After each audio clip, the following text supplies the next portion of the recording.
Oldies on the radio, 1230 Kxo. It is a Friday night here in the Imperial Valley. We have some high school football. Here's Mickey, Dale, and the crew. Thank you, Gabe, and good evening and welcome to Shimamoto Simpson Stadium here on the campus of Imperial High School as the Tigers play host to the Palo Verde Valley Yellow Jackets. I'm Mickey Dale along with George Grijalva, and we'll bring you the action of the final Tiger home game of the preseason, with Imperial Valley League action starting up in a couple of weeks. Next Friday, we head to North San Diego County again as we get to Valley Center, which is always a fun place to go to. That's probably my favorite place to go. Yeah. I enjoy that place. Very pretty. From the very first time you took me there. Gorgeous. Go ahead. It's also homecoming night, and we've already seen people we haven't seen in a while, and so a lot of pageantry.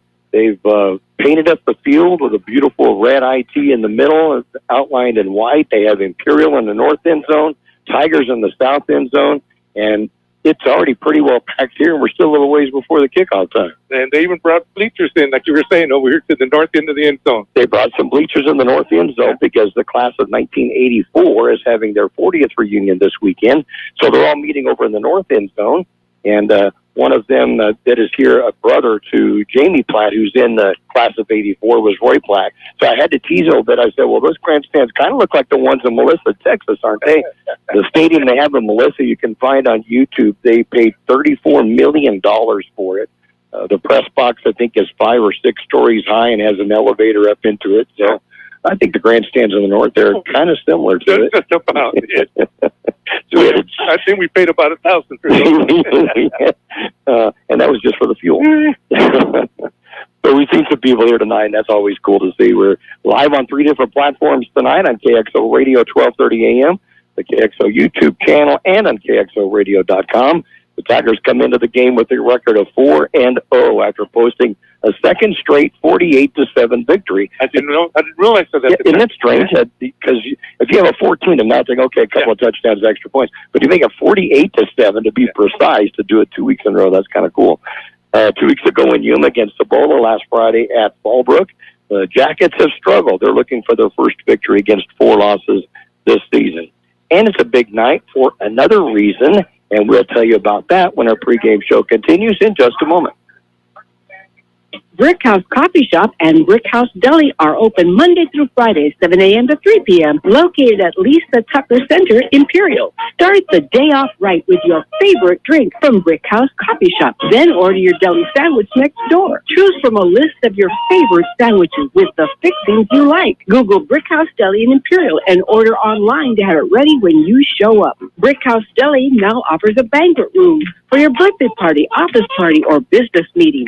Call Brick House Deli, 760-592-4352. That's 592-4352. InterCare is your one-stop shop for your family's healthcare needs, with 2 new healthcare facilities opening in Imperial in 2025. Look for InterCare's new healthcare facility and new PACE Center exclusively for senior citizens, opening in 2025 next to the new Cambria Hotel. InterCare, making life healthy from the inside out. Hi, this is Jason Jackson, owner of Southwest Security. 2 years ago, I opened Southwest Postal, offering you 24-hour access 365 days a year. So if you're tired of dealing with the inconvenience of our post office hours and you would like to be able to get your mail when you want, Saturdays, Sundays, holidays, in the middle of the night, then come visit us at Southwest Postal with 24-hour staff. Plus, we're also your local FedEx, DHL, and Postal Service Center. We even offer text message and email notification when you receive your mail. Southwest Postal at the corner of 4th and Hiles in El Centro. Quite an Imperial band out on the field right now. I go by the school at 7 in the morning. They've all been practicing for a while, so I don't know what time they actually get out every morning to practice for their field routine, but they're out in front of a huge crowd we have here in Imperial. It's going to be another one, I think, standing room only on the Imperial side. It looks like it. It sure looks like we're going to have. The Tigers tonight will meet the Palo Verde Valley Yellow Jackets from Blythe, and one of the things they're going to be doing in just a little bit, and we won't be able to announce them as they're being announced over the PA system, but we want to give them some recognition, is the 2023 Imperial Girls Softball team winning the San Diego Section CIF Division II championship last year, and they've got title rings that are going to go with it. They're going to announce those and give those rings to them tonight. They had a record of 29-4-1 last year, which I looked it up, was the best record in all of San Diego County, regardless of division last year. Okay. They did. And I believe, if I remember right, they're only losing one player. Yeah, we'll look through because I've got their roster here and we'll see. So, yeah, they've got a great program of softball here in Imperial. We'd like to let you know about it. They went 8-1 to win the Imperial Valley League last year. Then they won the San Diego Section CIF Division II championship, defeating Eastlake of San Diego 11-2 in the title game. Then they went all the way to the State Division III championship game before a season-ending defeat to Otay Ranch of San Diego. So what a great season these young ladies had, and they're going to be recognized here a few minutes from now on the PA system. But we wanted to give you an opportunity to see and hear their names. There's Morella Barón, a sophomore. Now is going to be a junior this year, so have 2 more years here with softball in Imperial.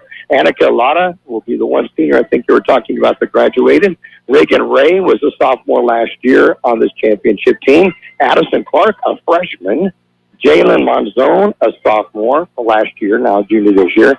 Hannah Johnson was a junior last year. Sadie Garcia was a freshman last year and will be back. Clarissa Davila, a sophomore, and will be back. Madeline Magdaleno, another sophomore, and will be back. Haley Lepe, a freshman, and will be back. Amber Sanchez, a sophomore. There were three seniors that graduated from the team. Alexa Robles, Mariana Pesquera, and Andrea de la Trinidad will have all graduated, but also Jaden Rutledge is going to be a senior this year and will be back. So, like you said, the vast majority of the team is coming back. Yeah, they're going to be tough. Right, from a team that went 29-4-1. Great pitching. Yeah, and that's good pitching. That's the key, too, in softball, isn't it? It really is. We like watching Oklahoma's girls softball. I watch them here while Mom and Dad watch them back in Oklahoma. And yeah, if you got pitching, that's the key.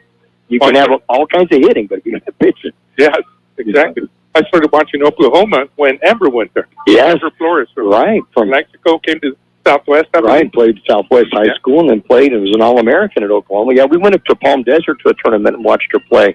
That was a mom and dad there, in fact, and watched them play. And that was really cool to see big-time college softball. And it certainly was there. We saw them play Ohio State, I think, the day that we were there. And it's like, man, this is really cool. We really like that.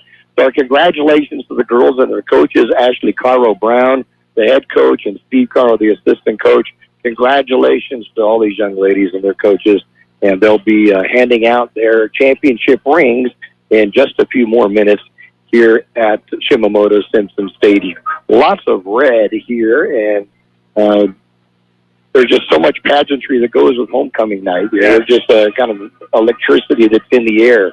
And the show we get to watch, like we did last weekend in Auburn. They did a great halftime show. Right. And then we had the Pride of Imperial Band, which normally does the routine we're seeing now at halftime, and we don't usually get to see it because we're so busy with halftime stuff, so we can kind of watch them a little bit while they're doing their routine right now, as they will have everything at halftime set aside for homecoming. And we're going to try to get head coach David Shaw to come up at halftime and give us his comments of the first half, so stay tuned with us at halftime for that. And lots of football that's coming up. There's one game that's already in the books, a bunch of games tonight. We'll tell you about those and look back at last week's football victory over Fallbrook when our pregame show continues in just a moment. You want Jersey Mike's signature sub? You get a number 13 original Italian. You want a dramatic radio idea? You get me. Like this. I'm the 7th-string quarterback, and the other 6 quarterbacks go down. The coach yells, DeVito, you're in. The crowd is worried until I throw a touchdown. But the other team is celebrating. Apparently, I threw the Jersey Mike's number 13 original Italian. I was eating on the sideline. Whoops. The number 13 original Italian. Jersey Mike's. A sub of boat. For over 63 years, the Imperial Quarterback Club has supported all sports teams at Imperial High School. The money they raise goes a long way to keeping our kids busy with school activities. Right now, they are looking for donations and new members to keep the Quarterback Club going. Members can be parents of students or community members who care.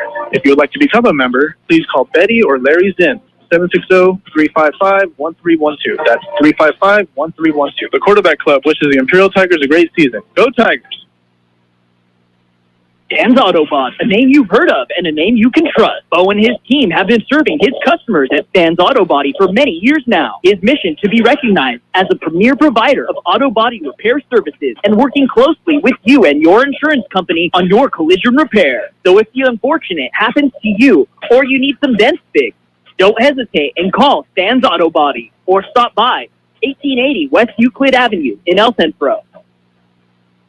Dale and George Grijalva in Imperial as the Tigers host Palo Verde on homecoming night, and it is also brought in my brother-in-law, Kenny Jackson, from the class of 1980, and he's sitting down in front of us, and he brought his grandson, Merritt, and this is his first high school game to come to watch. Yeah, so Merritt's here to watch the game from Orange County, and so we welcome him to Imperial, and part of our homecoming festivities. It's always nice to see people coming back to Imperial High School.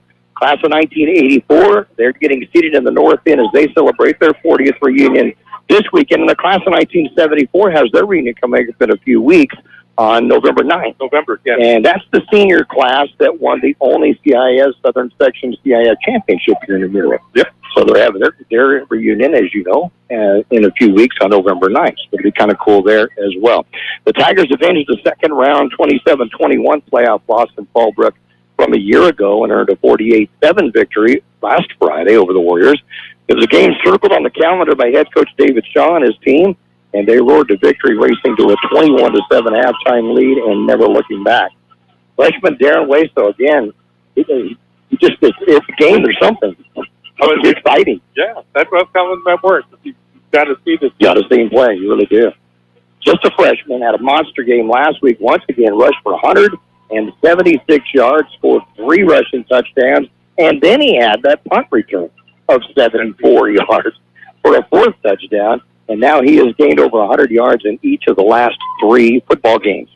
Quarterback Jaden Ayala threw for 154 yards and a touchdown. That was his 9th of the season, and that was to Gio Robles, which was nice to see Gio get in and get a score and a catch last week. After being out, fall summer, he was out. Right. And so you kind of get to see some action as the Tigers have come into the stadium now. You'll hear the crowd cheering in the background as they come out in their all-red uniforms with white trim. And on the far side, the Palo Verde Yellow Jackets will be in all-white tonight with dark green numbers, dark green helmets, and a PV on gold on the side of their helmets. For Gio, that was his first touchdown of the season. And Jaden also rushed for 95 yards, almost hit the 100-yard mark, and scored 2 touchdowns on the ground. And one other that we saw late in the game that I was impressed with was Isaiah Perez. Oh, yeah. 51 yards on 5 carries. And he ran hard. Wow. Yeah. I like the way he cut. I did, too. The way he picked out his weak areas in the defense. Yeah, he had good vision. He really did. So hopefully we'll see him carry the ball tonight as well. Pretty impressive. And Brandon Felix intercepted a Warrior pass for the Tiger defense. We met his father earlier tonight, and he came up and he said, now, do you know what injury he had before the season? Well, head coach David Shaw went to talk to him before the season started at a practice, and he said he was in a motorcycle accident. And so his father told us, he said, I told him, do not get on the motorcycle. Did it. So what did he do? He did it. He got on the motorcycle, gashed his knee, and that's what took him out of the first game this year. But since he is back, and I mentioned it to him, he has played some very good ball on defense. Yeah, right from the get-go. As soon as he came on the field, he made his presence felt. Right, and then had an interception last week to lead the Tiger defense. And J.J. Menace and Samuel Rubalcaba were credited on 10 tackles each for Imperial last week. And the Tigers are now 4-0, giving them the best Imperial start since 2013. And we'll take a look at the Yellow Jackets in just a moment as our pregame show will continue. Finally, we have all-you-can-eat sushi in Imperial Valley here at Kxo Sushi Bar and Grill. Now offering all-you-can-eat from appetizers, rolls, sushi, and more all day from 11 a.m. to 10 p.m. Kxo Sushi Bar and Grill, just off Highway 86 in Imperial. Call your order in at 760-355-4440. That's 355-4440. Kxo Sushi Bar and Grill. The Imperial Tiger Football Association was started years ago by a group of parents to help the football team with needed equipment and sending players to special training. Their fundraising efforts are huge. not only for the football program, but to support other programs and sporting activities in Imperial School District. Looking to volunteer? They're always looking for new members. You can call Gabby Ortine, Club President, 760-960-1741. Go Tigers! El Zarape Restaurant in Imperial is 100% authentic Mexican cuisine. Their extensive menu features traditional handmade Mexican dishes. El Zarape Restaurant has taken it over the top with their creative ideas like stuffed special quesadillas with carne asada, shrimp, or pollo asada. El Zarape Restaurant, 139 South Imperial Avenue in Imperial. Or call in your order at 760-355-4435. That's 355-4435. Open Saturdays too. Your favorite NFL team plays on Imperial Valley's AM 1230. KXOL Centro.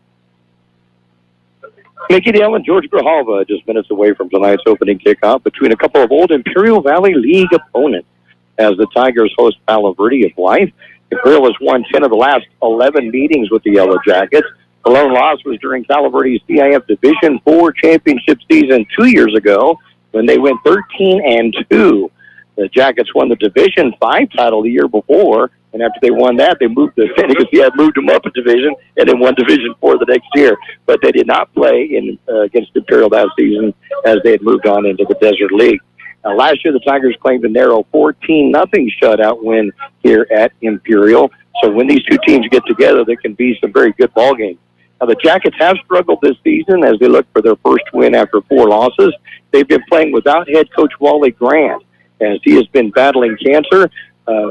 Talked with one of their assistant coaches on his way upstairs today and was asking how he's doing and said that Coach Grant has had some operations. He's in a rehab facility up in Orange County. He texted the team as they came over on the bus on the way over and hopes to be back before the end of the season. So we wish him well. The Tigers will elect to receive to start the ball game out, and they will be in the north side of the field. Go ahead, Erico Rodriguez. Yeah, one of the team captains, Erico Rodriguez and Gabriel De Leon, and he's not playing. Nick, I just seen that number 8, who's usually their quarterback, and then the other two are Jaden Castillo, along with Wesley May. So the Tigers get the ball first. They'll take defense of the north goal here on a beautiful night for football, about 82 degrees, but it feels cooler than that. We've opened the windows up, and we have a breeze. It's kind of out of the north as we were coming in. Yeah, it looks like it's still coming out of the north. So it's just a beautiful night for football. The wind may affect the passing attacks a little bit right now, but we'll see how that goes over the course of the night. Assistant coach Scott Richards, by the way, has stepped up, and he's leading the team from Blythe.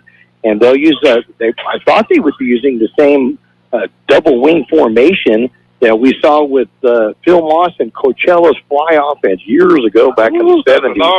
A long time ago, where the linemen are nearly shoulder-to-shoulder pad, and they use a lot of misdirection with that. But they came out practicing tonight in a traditional I formation, so we'll see how they do. Yellow Jackets will be going left or right on your dials. And kicking off will be Darius Scott. I believe he is a twin, and his brother is Darian Scott. And he'll be kicking off deep. Darren Wessel will be on the near side, and Anthony Hellam Jr. on the far side, both freshmen. They're going to be bringing the ball back if it gets that far, and they're standing at about the 15-yard line now. So kicking them off tonight, the Tigers and the Yellow Jackets on homecoming night. We'll fill you in as the night goes on as far as the other games that are being played. One game last night, La Quinta Blackhawks defeated the Southwest Eagles by a score of 57-0. Vincent Memorial at 3-1. They're in Chula Vista to meet Bonita Vista tonight. That game started at 6:30, so we'll check on that status as soon as we get the opportunity to. And among IVL schools, unbeaten Raleigh Wildcats, they're in Yuma tonight to face Gila Ridge. The 3-1 Central Spartans meet an old Desert Valleys League foe as they host 3-1 Coachella Valley Arabs tonight at Cal Jones Field. And there will be a battle of unbeatens. I'm kind of wanting to keep an eye on this one. Yeah. We talked about it last week. Calexico 4-0, Hoville 4-0, and they're squaring off tonight at Calexico's Ward Field. And from the Desert League, the 4-0 Calipatria Hornets host the 3-0 Army Navy Warriors. That'll be a veterans field on the north end of the valley. That'll be another one to keep an eye on when we check scores throughout the evening. So stay with us as we'll have that and more for you. What's this ball game? The Tigers receiving from the north. And it's a high kick. It's going to go way over to the side. Going to be caught and gone out of bounds as soon as he caught the ball. Looks to be the Trey Reese, number 16. I looks think like that's they got what it was, that. Yeah. On offense for the Tigers, Jaden Ayala is at quarterback. It's completed 49 of 88 passes for 686 yards so far this season, 9 touchdowns against just 2 interceptions. In the backfield, he'll have with him Darren Wesso. Scored 7 rushing touchdowns. We mentioned before in the pregame, his last 3 games all over 100 yards rushing.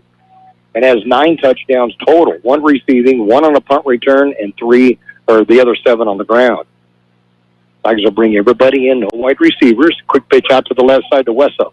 Wesso will try to turn the corner. Wesso at the 40-yard line, cuts to the sideline at the 50, and then dragged out of bounds in Palo Verde yellow territory. And he's going to be around the 47-yard line, and that's where the Tigers will get a first down and across midfield. Good deep blocking by Isaiah Perez and Trey Reese for the Tigers. Helped to make that corner. Go ahead. Yeah, it's going to be at 47-yard line. So let's see, we've got 13 and 3, 16 yards on that one by Wesso. Starts off on a good run in his first time touching the ball. Ayala handed off to Wesso this time. Stutter steps, then jumps out to the outside, bounces it over toward the sideline, then hit and brought down inside the 45 at about the 42-yard line. Give him a gain of 5, second down and 5. Good tackle by number 10, Dominic Sancido for the Yellow Jackets. You don't usually take him down one-on-one. No, not generally. So, yeah, and you have open field tackle like that on him. That's pretty impressive. This time, Ayala's going to roll out to his left. Going to look deep. Heaves it out there. Has a receiver open, and Robles caught it. Touchdown, Tigers. Just like that, Gio Robles will take it in from 42 yards out, and the Tigers are up 6-0. Beautiful. Beautiful. And right from the beginning, you can see him get behind the free safety and the DB. Had him by at least 5 yards. And he's just so graceful, too. He just moves so nicely. And that pass, too. Now, Jaden is a right-hander. He's going across his body as he rolled his left. And stopped and threw a dart. Beautiful. It was beautiful. Everything worked out beautiful. Tigers split out and may or may not go for the extra point, may go for 2. It looks like they're going to go for 2. And Ayala gets the ball, throws it over to the side, going to complete it to J.J. Menace. He'll get the 2-point conversion. And just like that, in less than a little over 1 minute of playing time, the Tigers march down and score. And with 10:54 to go in the first quarter of play, it's the Tigers 8 and the Yellow Jackets 0. El Zarape Restaurant in Imperial is 100% authentic Mexican cuisine. Their extensive menu features traditional handmade Mexican dishes. El Zarape Restaurant has taken it over the top with their creative ideas like stuffed special quesadillas with carne asada, shrimp, or pollo asada. El Zarape Restaurant, 139 South Imperial Avenue in Imperial. Or call in your order at 760-355-4435. That's 355-4435. Open Saturdays too. That drive, just 3 plays, and the Tigers will go 63 yards on that drive. Takes only a minute and 6 seconds, and the touchdown, a 42-yard bullet from Jaden Ayala to Gio Robles, and a 2-point conversion pass to J.J. Menace. The Tigers are up 8-0. Kickoff's going to go into the end zone. That's touchback number 7 from Mario Gaxiola. He hit that one right on the money. Nailed it. Line 5. Yeah. Never got up, but it made the end zone. Let's see who we're going to have QB for them. We'll check that in a second. The referee tonight, John Seaman, Alan Phillips, the umpire. The head linesman, Victor Padilla. Roman Rubio is the line judge, and the back judge, Sean McLaughlin. Yeah, we'll have to see. As I said earlier this season, Gabriel De Leon was the starting quarterback, but we saw Erico Ramirez playing Summit quarterback, and also Christian Richards was back there. He's going to play at a tailback position. Richards will. And Kenneth Salazar has been their leading ball carrier, will be in the fullback slot. And it will be Erico Ramirez, a senior at 5'8" and 160, is the quarterback. He lands the second back through Richards. Richards gets stacked up at the line of scrimmage, but get a gain of about 3. It'll be a 2nd and 7. Number 31 for the Tigers. Coming up with the tackle, Mario Tapia. Good read. So 2nd down and about 7 from the 23-yard line after the 3-yard gain by Richards.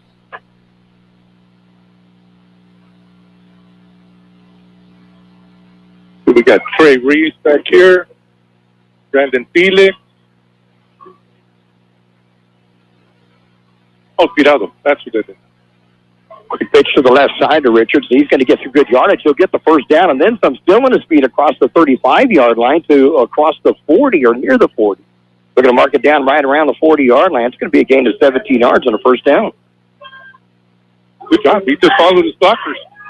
I'm not sure. Assistant coach is Scott Richards. I'm not sure if this is his son or related to him, but it's Christian Richards, a sophomore, 5'9" and 170. He runs downhill, too, didn't he? I like the way he followed his blockers, too. He did not run him. So 20 yards on a couple of carries for the sophomore running back. Others in the backfield, Alonzo Hernandez will be at a wing left. And then split out to the right is Darius Scott. Ramirez, a quarterback, looks behind him, still in the I formation, going to hand it up the middle to the fullback, and he's going to get stacked up at the line of scrimmage and will be brought down for no gain on the play as Kenneth Salazar, and it'll be a 2nd down and 10 from the 40. Tiger defense up front really stuck that Yeah, I was trying to get all the numbers. There's 3 of them there. So Malik was 1, and number 9, Samuel Rubalcaba. How could I not remember that? And I can't see who the hard tackle is. But he didn't go anywhere. Oh, Levi Mincher. That's who that was. We saw his dad back from Tennessee this week. Gone a couple of weeks. Back to pass and rolling to his right. And brought down Escobar is going to mother him behind for the sack. Back inside the 35-yard line. They're going to put it right around the 35, so it'll be a loss of 5. 3rd down and 15 coming up. Untouched from that left in position for the Tigers. Yeah, he's not going to want that one again. Oh, no. That was... Oh, Noah Latios is in there at nose tackle right now. So Ramirez had nowhere to go on that. Danny Escobar will bring him down for the sack and a loss of 5. 3rd down and 15 from the 35. Wide receivers will be split out on both sides. Double tight end formation now in an I formation. And Scott will be in motion to the far side. Pitch out to Richards to the near side. He gets stuck by Darian Romo, who hustles him down hard at the 36, 37-yard line. Gain of 2, but a 4th down and 13 coming up. That's why I expected a big season from right there. Darian Romo. He got inspired on that one, didn't he? Yes, he did. 13 slowed it down, and then he waited for his help to come in from the inside. Good job by Trey. So fun formation for the Yellow Jackets coming into the do the honors. Alonzo Hernandez, a 6'1", 195 senior, and deep to receive Darren Wesso. And Wesso had that 74-yard punt return for touchdown last week. He's at the 30-yard line now of the Tigers, so it'd be 70 yards if he catches it right there. Good snap. Good punt, considering it's going against the wind. It'll bounce at the 40-yard line, and we'll take a Palo Verde bounce inside the 35. West will get away from it. It'll go down to the 33-yard line, and that's where the Tigers will take over possession, their second possession of the game, leading it by a score of 8-0, and a 1st and 10 at their own 33. Yeah, you can see the wind just killed that one. It took off real nice, and all of a sudden the parachute opened.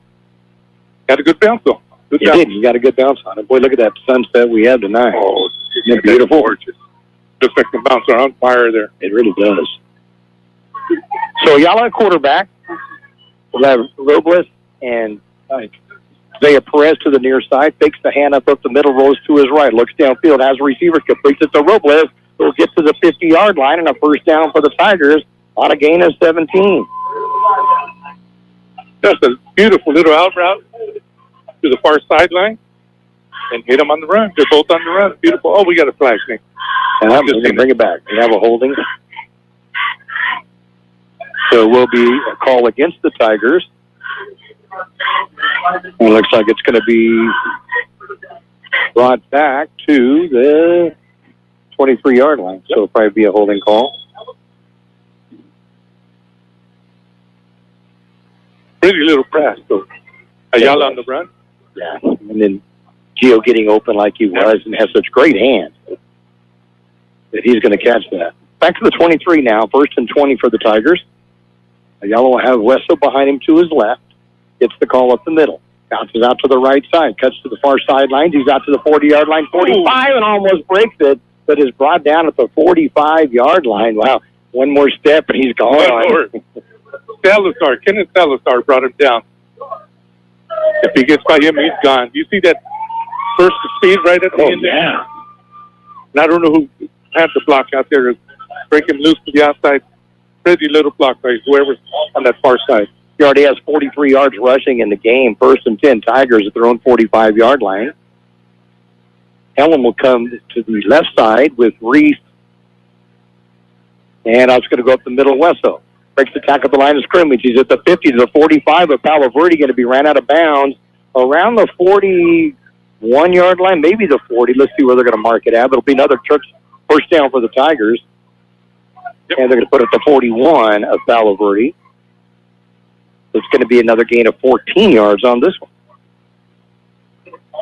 I like the way he keeps breaking it out to the right. As soon as the defender comes up, boom, he's gone to the right. That was number 21 there. Fullback, Kenneth Salazar, that was able to push him out of bounds. Helen will come out wide to the left again, along with Robles now split way out to the left. And Reese in the slot.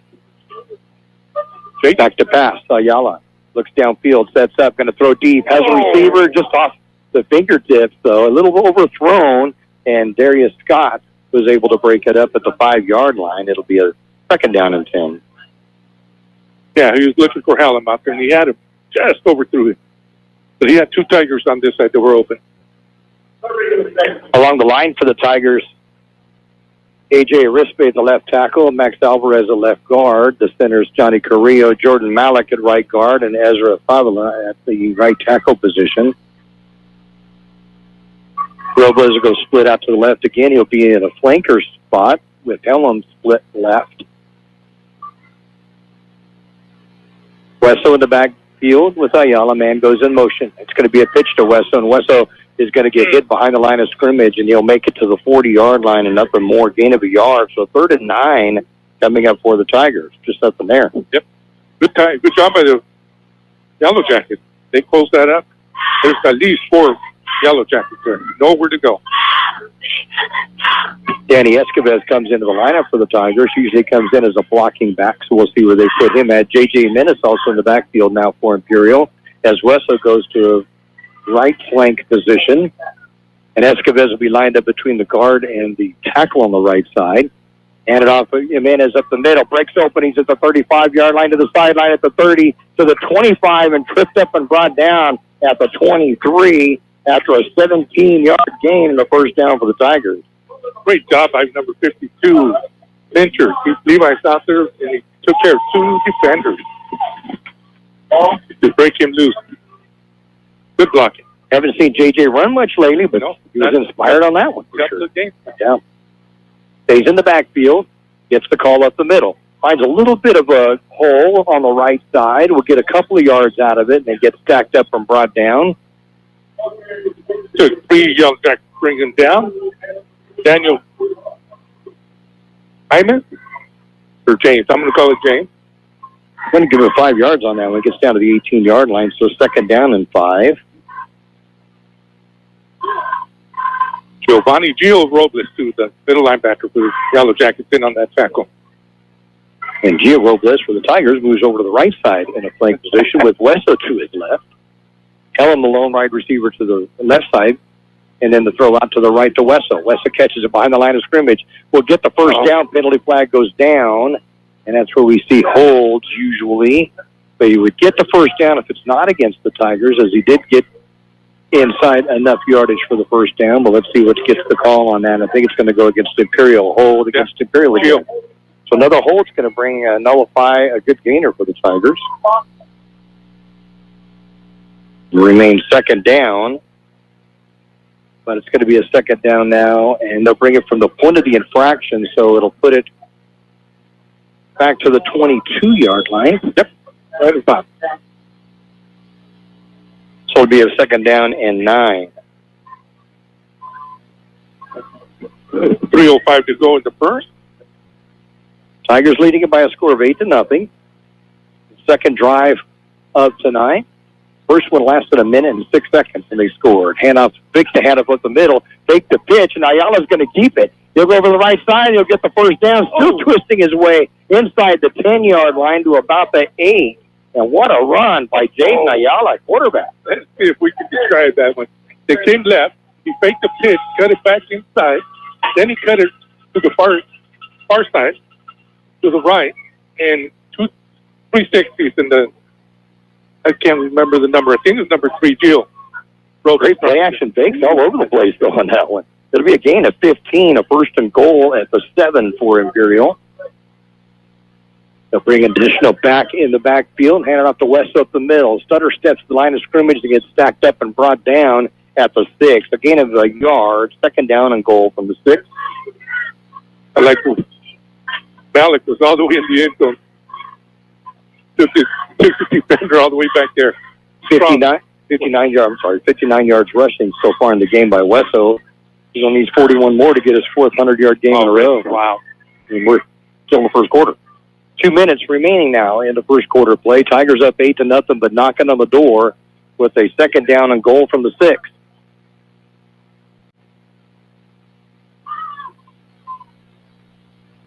Ayala will keep Wesso in the backfield. Robles will go split out to the right. And on the double tight end formation, and Escobar also in as a blocker on the right side. Hand it off. Wesso up the middle. Finds a little bit of a gap. Twists his way. Still on his feet. Trying to find his way to the goal line. He'll be just shy of it. He'll be down to about the 1. And a third and a goal coming up at the 1-yard line for Imperial. And it looked like Palo Verde was overloaded on their right side, left side for the Tigers. And so he went the opposite way. Yep. One defender got him. So third and goal for 1 for the Tigers after that 5-yard gain by Wesso. He'll stay in the backfield to the left side of Ayala on the shotgun. Escobar will move over to between the left guard and tackle. Ayala's going to keep it himself. It's hit behind the line of scrimmage. Will dive toward the goal line, but I don't think he made it, but he may have a face mask as a penalty flag comes in just after he's brought down. And Ayala's trying to adjust his helmet and face mask as he walks away. It looked like number 19 spun him around, had him by the face mask, pulled him right down to him. Wesso and Ayala both run to the sideline as the referees are calling it. And the ref, John Seaman, says it is face mask against Palo Verde. And that'll take it as a first down now with the penalty. First and goal at the 1. Ayala will stay in the lineup. Runs back out on the field. Jimenez stays in the backfield with him now as Wesso comes to the sideline. Robles will get split out to the left for Imperial. Double tight end formation once again. Ayala from the shotgun. Hands it off Jimenez up the middle. Jimenez puts his head down and goes touchdown Tigers. J.J. Jimenez will get the touchdown. His second of the season, and the Tigers are up 14-0. They just muscled that one in. They follow Johnny Carrillo, Minter, Malik, and Bobby Lyons with the TD. Good to see JJ out there. Yeah, it is. Running strong like that, too. About 3 games now, I think we haven't seen 2 for sure. Right, he hadn't ran the ball much. Yeah. He goes split out to the left as the Tigers' entire line gets split out, so the center's by himself. And coming in is the holder who plays as quarterback as well, Antonio Arena, and he'll be holding the ball. And in for the extra point attempt, Nathan Martinez, sophomore kicker. He's been good on 8 of 12, and now make it 9 of 13. And with 26 seconds to go in this first quarter play, it's the Tigers 15 and the Yellow Jackets 0. Roto-Rooter, your plumbing and drain cleaning specialist. Roto-Rooter offers full services from hydrojetting to camera inspection, water heaters, faucets, garbage disposal, anything that's clogged up. Roto-Rooter is a locally owned family business with 57 years in the Imperial Valley. Call the experts at 760-352-6789 or 344-2533 on the north end. Roto-Rooter, that's the name, and the way goes pebbles down the drain. Roto-Rooter. On that scoring drive for the Tigers, 10 plays, 67 yards, took 6 minutes and 33 seconds off the clock, capped by a 1-yard touchdown run by J.J. Menace, his second of the season. And the extra point attempt was good by Martinez. And here's the kickoff on a 15-0 game, and bringing it out, getting hit hard about the 15-yard line, and will be stopped short of the 20 at the 18 is where it would be Darius Scott that brought the ball back. And that's where Palo Verde will have the ball 1st and 10, and they will be at their own 18-yard line. Centro Mercaba, Washington down to cover the run back for the Tigers. So the 18-yard line, 1st and 10 for Palo Verde, trailing the Tigers by a score of 15-0. Mustered a little bit of offense on their first drive. Christian Richards had 22 yards on 3 carries. And now they go back to that double wing formation. It's going to be a quick pitch around the right side to Salazar. He'll get across the 20-yard line to the 23. So they've ditched the I formation and gone back to the double wing. Now, hoping you picked up on that. Noah Larios and number 31, Mario Tapia. Be about a 5-yard gain, 2nd down and 5. First quarter. And that'll be the end of the first quarter of play with the score. The Imperial Tigers 15, Palo Verde Yellow Jackets 0. Kennedy's Carne, with many types of delicious marinated chicken to choose from, and award-winning carne asada. Check out these specials: home-style pork al pastor, only $2.99 a pound, and marinated carne asada burger patties, just $4.99 a pound, and pollo asada, buy one get 1 pound free, only Monday through Wednesday. Open in El Centro 8 to 8, in Yuma 9 to 7. We match our competitors' prices. K's Carne, 1239 Adams Avenue in El Centro, and Kennedy's Carne, 380 East 16th Street in Yuma. Brick House Coffee Shop and Brick House Deli are open Monday through Friday, 7 a.m. to 3 p.m., located at Lisa Tucker Center, Imperial. Start the day off right with your favorite drink from Brick House Coffee Shop. Then order your deli sandwich next door. Choose from a list of your favorite sandwiches with the fixings you like. Google Brick House Deli in Imperial and order online to have it ready when you show up. Brick House Deli now offers a banquet room for your birthday party, office party, or business meeting. Call Brick House Deli, 760-592-4352. That's 592-4352. And we're back at Imperial to start off the second quarter. Kathy Johnson checking in from Alpine. 61 degrees up there. How nice.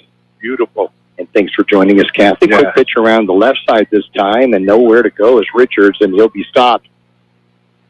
After maybe a yard gain on it, it'll be a 3rd down and 4 from the 24. And Mario Tapia in on tackle along with Sandro Mercaba, giving them 3 each for the night. That's the way it should be, unlike the linebackers, doing all the dirty work. And Kathy, do you remember homecoming our senior year? Yeah, we were just talking about it before the game and how rainy it was in that game. And for the halftime, having to walk across a wooden slopes to get across the field. Remember?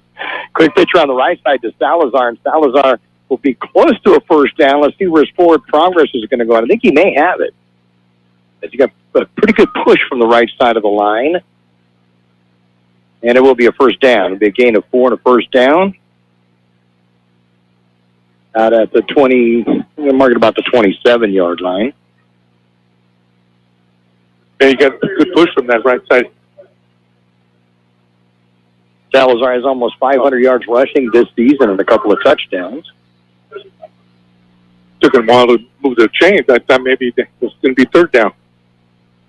So 1st and 10 from the 27 for the Yellow Jackets. Now going right to left from the north to the south. Going to be a direct run up the middle by quarterback Erico Ramirez, and he'll get pretty good yardage out to about the 34-yard line. Give him a gain of 7, second down and 3. I was lost on that one until Romo hit him. I was looking over here to our right. You couldn't really see him. It's hard to pick it up. Yeah. Sometimes you wonder how the defense can see that. So updated scores for you. Hoville leading Calexico 8-0 in the first quarter. Benson Memorial leading Bonita Vista 6-3. That's in the second quarter. And at the end of the first, Calipatria 8, Army Navy 7. That's going to be a battle up there.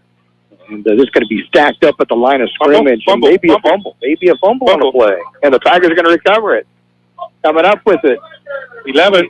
Yes, Dennis Escovez will get the fumble recovery. And that is his second of the season. And the Tigers have set up shop, 1st and 10 at the Yellow Jacket 33-yard line. Woo!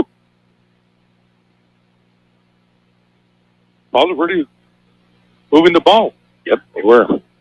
They went back to that double wing, and they really make it tight. And there's a lot of fake handoffs, pitches, and things like that. But you get fumbles when you have those triple options and quadruple options. Yeah. Things like that. Let Coachella go. They ran it so well. Oh, they did. So from the 33, Tigers heading to the north now. Come back, pitch it out to Wesso, and it's going to go incomplete. Coming up to make the tackle or to break it up is Christian Richards. Did a good job of breaking that one up. Second down and 10. I didn't know if that was lateral or not. I think it went a little bit forward, but it was just way out in front of him that he wasn't able to run up to catch it. Got his fingertips on it. Yep. Robles will come out of the lineup. And coming into it will be Gaxiola. He'll come out to the right side. Reese also to the right side. And Perez to the right side. Helen will go split out to the left, the short side of the field. Wesso in the backfield with Ayala standing to his right side in the shotgun. Back and up to fake the handoff, back to passes Ayala. He's going to go ahead and run it. He finds a little bit of a crease and will slide down at the 26-yard line. That'll be a good gain of 7, but the Tigers facing now 3rd and 3. He had Trey, Reese out, and Mario Gaxiola. Heading to the north, he's throwing into the wind. He's going into the wind. Right, so we'll have to take that into consideration as Robles comes into the lineup, and Reese will come out of the lineup. Robles at 6'5" and 195 will be flanked to the right along with Gaxiola. And up Wesso up the middle. Wesso jumps up to the outside of the 20 to the 15, a foot race to the corner to the 5, touchdown Tigers. Darren Wesso will take it in himself, and he'll only get touched at about the 5, but it was just a fingertip or a fingernail, and that was it. And he scores a 26-yarder for the touchdown for the Tigers, and Imperial now leads by a score of 21-0. Thank you. I've got to point this out. Tell that block to let him get to the outside. Good. Great job at the little freshman. That was a 3-4 second battle. Stayed right with the DB. You break him loose out there. Comes the 8:51 mark of the second quarter, and the Tigers will send Urena back out at quarterback, but will split the line way out to the left side, so it's just the center in front of him. And he takes the snap and throws the snap over to the left side to Jimenez, and he'll take it in for the 2. From the center. It is. He centered it. You can describe it. You describe what he did. I was expecting the kicker to get the ball. The center. Little sidearm pitch way out to the left side. Second 2-point conversion for Jimenez tonight, and the Tigers take a 23-0 lead with 8:51 to go in the first half of play. He had 6 crosses to hit him. Your favorite NFL team plays on Imperial Valley's AM 1230. KXOL Centro. 3 plays, 33 yards for the Tigers. And it takes just a minute and 4 seconds. 2 of their scoring drives have taken a minute and 6 and a minute and 4. 26-yard touchdown run by freshman Darren Wesso. That's his 8th of the season. And that 26 yards now gives him unofficially 90 yards rushing in the ballgame. Wow. I don't know who the snapper was, but we got to get his name in there. And the ball is kicked down to the 8-yard line, going straight up the middle. Oh, man, he got tripped up. at the 30 and goes down to the 33, and he had a head of steam to him, too. I think he was tripped up by his own player, too. May have gotten the back of the heel or something like that, but a good return out to the 33-yard line, and that's where Palo Verde will have the ball 1st and 10. I'm going to give that to SQSO because he was the one that was there, but I think he tripped on his own teammate. See, so we got Fincher up front along with Sam Rubalcaba, Noma Larios. Who else is up there? Oh, Jordan Rosales. Here we go. Pitcher on the right side to Salazar, and Salazar will get hit at the 35-yard line and brought down hard at that point. They're going to mark it about the 36 to give him a gain of 3. If we're taking the pain, it'll be a 2nd down and 7. Oh, JJ hit him hard. Sure did. Drove him back. JJ Jimenez. And Danny Esquivas is the one that was holding him by 2. Couldn't get away from him, and then JJ finished him off. So it's a 2nd down and 7 from the 36-yard line for the Yellow Jackets, trailing the Tigers 23-0 with 8 minutes to go here in the first half of play. We'll stick with that double wing, and keeper. Richards goes in motion, but it's the quarterback keeper, and Ramirez will get back to the line of scrimmage and nothing more. 3rd down and 7 coming up. That fooled nobody. Oh, I've got to give this guy. Somebody stayed home. Oh, Rubalcaba. San Rubalcaba. Get a team timeout. Yellow Jacket. And a timeout on the field with 7:51 to go in this first half of play. It's the Tigers 23, the Yellow Jackets 0.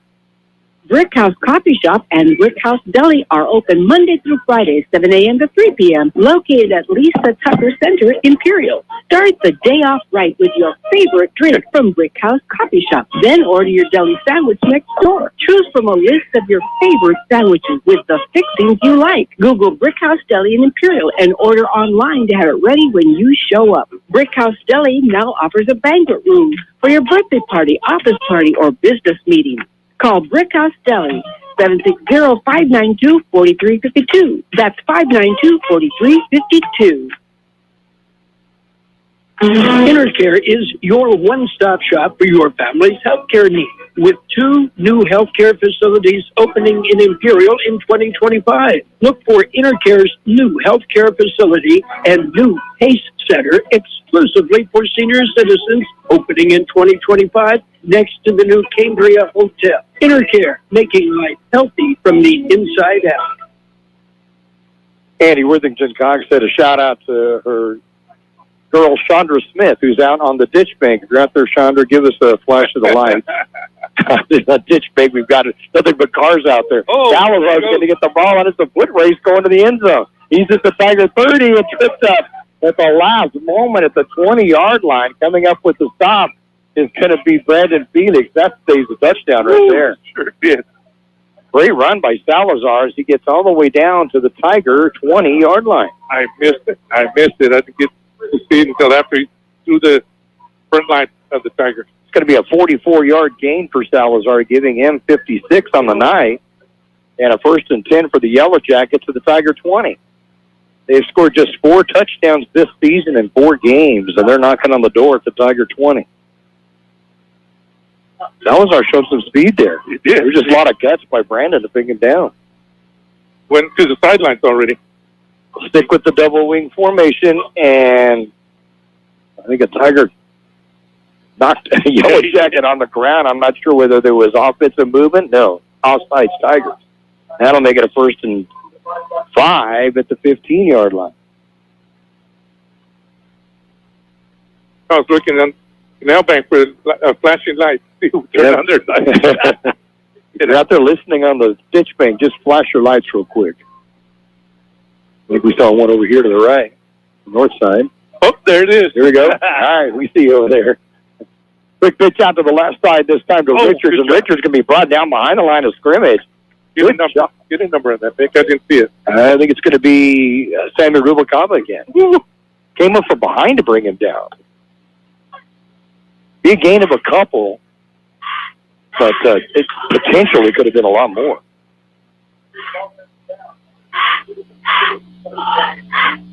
So 2nd down now and 3 from the 13-yard line. Looks like Ayala's working something out of this. Going on here. Yellow Jackets will stick with the double wing. Now have Ramirez at quarterback. He'll take it himself over the right side, and it'll be close to the first down.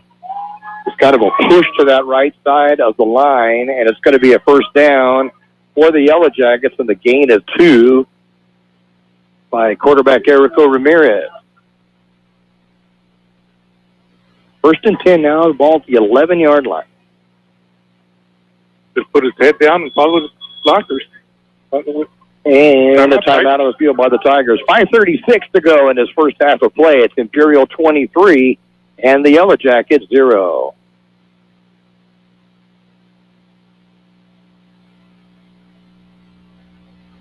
Hi, this is Jason Jackson, owner of Southwest Security. 2 years ago, I opened Southwest Postal, offering you 24-hour access 365 days a year. So if you're tired of dealing with the inconvenience of our post office hours and you would like to be able to get your mail when you want, Saturdays, Sundays, holidays, in the middle of the night, then come visit us at Southwest Postal with 24-hour staff. Plus, we're also your local FedEx, DHL, and Postal Service Center. We even offer text message and email notification when you receive your mail.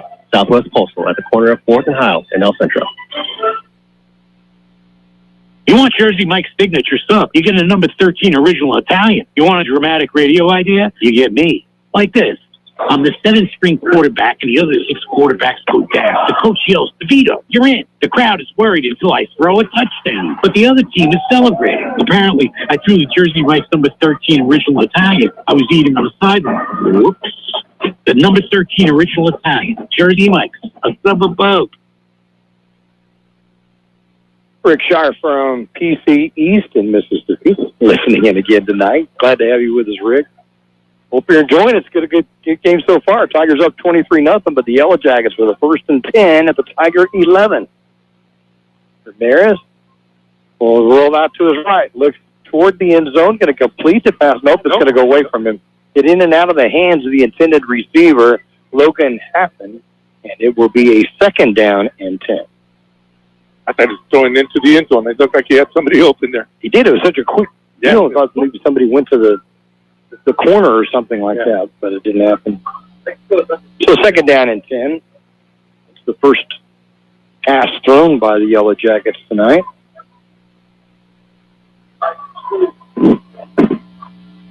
Palo Verde stopping the clock with 5:30 to go in the first half, trailing the Tigers 23-0, but they have the ball just outside the 10-yard line of Imperial. The Bears will have a man in motion. Richards going to roll out to the left. He's going to keep it himself. Gets away from one Tiger, but it got going to get from the second one as Perez will come in to bring him down at about the 4-yard line. A gain of 7. Nothing fancy there. He just followed his blockers. He has at least 2 blockers out in front of him. It's going to be a gain of 7 on that one. So a third down and about 3 at the 4-yard line.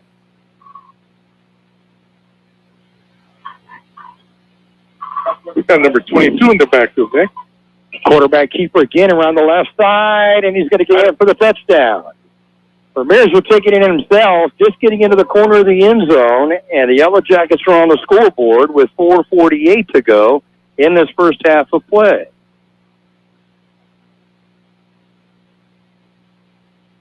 Four-yard touchdown, as we mentioned. They had just 4 touchdowns coming into the game. That was number 5. And for Ramirez, that is his first touchdown of the season.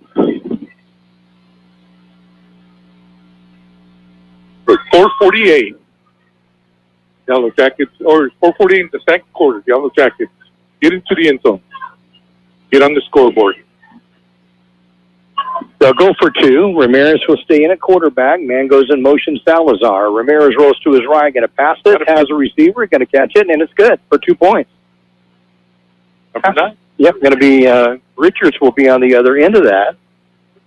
So 2-point pass from Ramirez to Richards for the 2-point conversion, and with 4:48 to go in this second quarter of play, it's now the Tigers 23 and the Yellow Jackets 8. The UPS store at 1802 North Imperial Avenue in El Centro is your full-service shipping headquarters. They take all drop-offs and can assist with packing and shipping almost anything. And with their pack and ship guarantee, your items are guaranteed to ship safe and arrive in one piece. Don't forget, the UPS store provides mailbox services, document shredding, notary services, and passport or ID photos, plus many sizes of printing on-site. Open Monday through Friday, 8 to 7, Saturdays, 8 to 5, and Sundays, 10 to 3 at 1802 North Imperial Avenue in El Centro.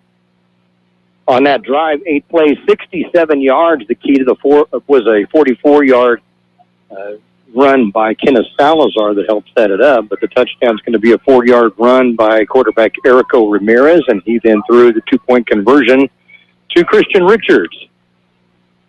He caught at the 25-yard line by the Tigers. Helen will bring it out to the 35 to the 40, then get hit hard and brought down at the 44-yard line. That's where the Tigers will have the ball 1st and 10 at their own 44-yard line.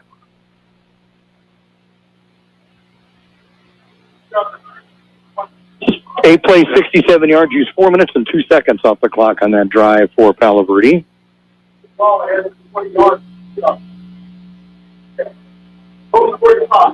Imperial back on offense, has the ball at the 40. They're going to mark at the 45-yard line is this forward progress of Imperial. So 1st and 10 at that point. Great crowd. I just looked out. Great crowd for the Tigers again. We're packing it in. Yeah. Home game. Yeah. Look at all the people standing up down to the left over there to the south side. I do too. Ayala quarterback will have J.J. Menace. Or no, it's going to be West on the backfield with him to the right side. I got a little bit of glare. I got to look underneath. Fake the hand up, back to pass. As a receiver, Helen will catch the ball at the 45 of Palo Verde to the 40, and get knocked out of bounds at around the 33-yard line. So the freshman receiver gets his first catch of the night, and it's going to be a good gainer all the way to the Palo Verde 34-yard line. Yeah, Isaiah Perez went straight upfield, and the 2 defenders went with him, and Allen was underneath all by himself. 21 yards on that pass and run. And this time, Wesley's going to run it himself, and he'll get inside the 25-yard line to about the 24. That should be enough yardage for the first down. And indeed it will be. And a gain of 10, 1st and 10 for the Tigers. I think that was designed to go straight to the right. And that puts him right at 100 yards. His 4th straight 100-yard gain. Give him a gain of actually 11. They're going to mark it at the 24-yard line. So a 2nd down, or a 1st down and 10 at the 24. Wesley stays in the backfield to the right side of Ayala. Gio Robles, wide out to the left. And keep an eye on him. Back to pass. He's going to go for Robles into the end zone. Makes the dive for it and misses it just over his shoulder, and a bit of tough catch to make.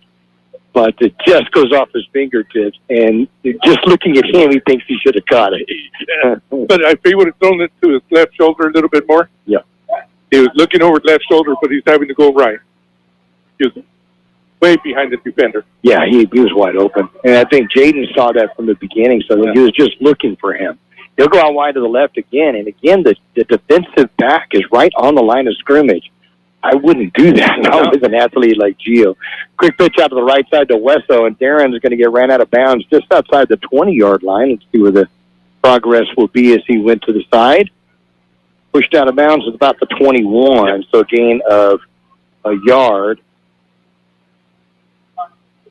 So 3rd down and 8. About 3-yard gain, so 3rd down and 7. And they'll put it at the 21-yard line where he went out of bounds. I'd like to see them go to Robles off by himself, off to the left. Oh, he's coming right, though. He's going to come to the short side of the field, wide out to the right. Perez will come out there with him, and then split way out to the left as Mario Gaxiola by himself. Ayala gets the snap, fakes the handoff, goes back to pass, looks for Gaxi over the middle, pitched up in the air, and almost caught. Did he catch it? He got it. He said no, he got it. No, Oh. he said no. Hit the ground. It got tipped in the air and almost caught. I thought he got it with one hand. So go incomplete. So 4th down and 8 for the Tigers from the 21. Going against the wind right here. Really not too much chance of trying for a field goal, so the Tigers will go for it. Yeah, I think the wind got a hold of that one. It floated a little bit. Kind of floated, yeah. Went behind him. Yeah. He outran that. Gaxio was split out to the left along with Perez. Robles split out to the right. Timeout. And timeout on the field. 3:24 to go in this first half of play. It's the score of the Imperial 23, Palo Verde 8. For over 63 years, the Imperial Quarterback Club has supported all sports teams at Imperial High School. The money they raise goes a long way to keeping our kids busy with school activities. Right now, they are looking for donations and new members to keep the Quarterback Club going. Members can be parents of students or community members who care. If you would like to become a member, please call Betty or Larry Zinn. 760-355-1312. That's 355-1312. The Quarterback Club wishes the Imperial Tigers a great season. Go Tigers! Dan's Autobot, a name you've heard of and a name you can trust. Bo and his team have been serving his customers at Dan's Auto Body for many years now. His mission to be recognized as a premier provider of auto body repair services and working closely with you and your insurance company on your collision repair. So if the unfortunate happens to you or you need some dents fixed, don't hesitate and call Dan's Auto Body or stop by 1880 West Euclid Avenue in El Centro. So on an 4th down and 8 from the 21, where are you calling? Well, I would like to see Gio out there by himself, but they're coming short. Yeah, and you're passing against the wind, and that kind of makes it dicey, too. So let's see what the Tigers come up out of their sleeves. He's got a foot on this one. Back to pass, rolling to his left is Ayala. Looking downfield, passes it, going to complete it. As Gaxiola catches it just outside the 10-yard line. They're going to mark it about the 13 and a first down. Great job. Great job. He rolls to his left, throws against his body, put it right on the money. Beautiful. About a 9-yarder. Gaxiola's first catch of the night, giving Ayala 72 yards unofficially passing, and a 1st and 10 for the Tigers from the 12. I was hoping he didn't touch that one. That would have been tough to make. Again, rolling to his left and throwing across his body, but it was right on the money. And a good job with Gaxiola. Let's call him Gumby, the way he twists like that. Mm-hmm.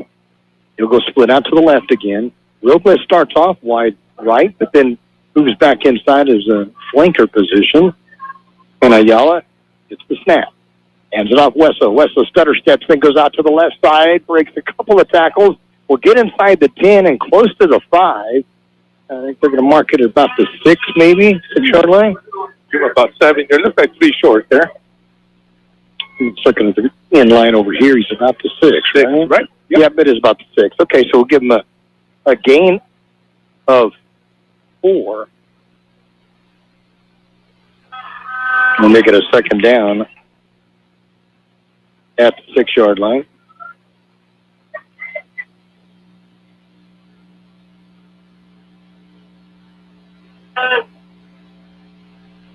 Ayala, back to pass. Sets up.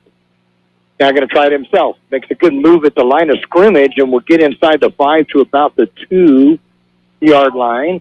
The mark it at the 2. So it'll be a 3rd down and goal from the 2-yard line.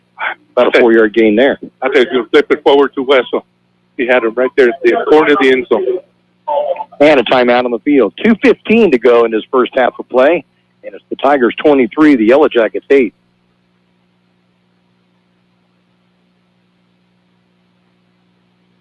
Finally, we have all-you-can-eat sushi in Imperial Valley here at Kxo Sushi Bar and Grill. Now offering all-you-can-eat from appetizers, rolls, sushi, and more all day from 11 a.m. to 10 p.m. Kxo Sushi Bar and Grill, just off Highway 86 in Imperial. Call your order in at 760-355-4440. That's 355-4440. Kxo Sushi Bar and Grill. The Imperial Tiger Football Association was started years ago by a group of parents to help the football team with needed equipment and sending players to special training. Their fundraising efforts are huge, not only for the football program, but to support other programs and sporting activities in Imperial School District. Looking to volunteer? They're always looking for new members. You can call Gabby or the team, Club President, 760-960-1741. Go Tigers. Tigers have a man in motion to the near side. Quick pitch to him and in the end zone for the touchdown. It'll be Isaiah Perez that will get the touchdown. It was a forward pass when he pounded his ass, but it goes a touchdown pass, and it goes 2 yards, and the Tigers are up by a score of 29-0. Untouched. Good call by the Tigers coaching staff. Yeah, like you said, totally untouched. Yeah, they were stacked there. Palo Verde had it. Everybody in the box. So the Tigers will set up again with they start off with just the quarterback and the center, but then they bring everybody in. They're going to try the extra point now, so Nathan Martinez will come in to do that. And the ball is down. You're right on the hold, and it looks to be good. It is. With 2:10 to go in this first half of play, it's now the Tigers 30 and the Yellow Jackets 8. El Zarape Restaurant in Imperial is 100% authentic Mexican cuisine. Their extensive menu features traditional handmade Mexican dishes. El Zarape Restaurant has taken it over the top with their creative ideas like stuffed special quesadillas with carne asada, shrimp, or pollo asada. El Zarape Restaurant, 139 South Imperial Avenue in Imperial. Or call in your order at 760-355-4435. That's 355-4435. Open Saturdays too.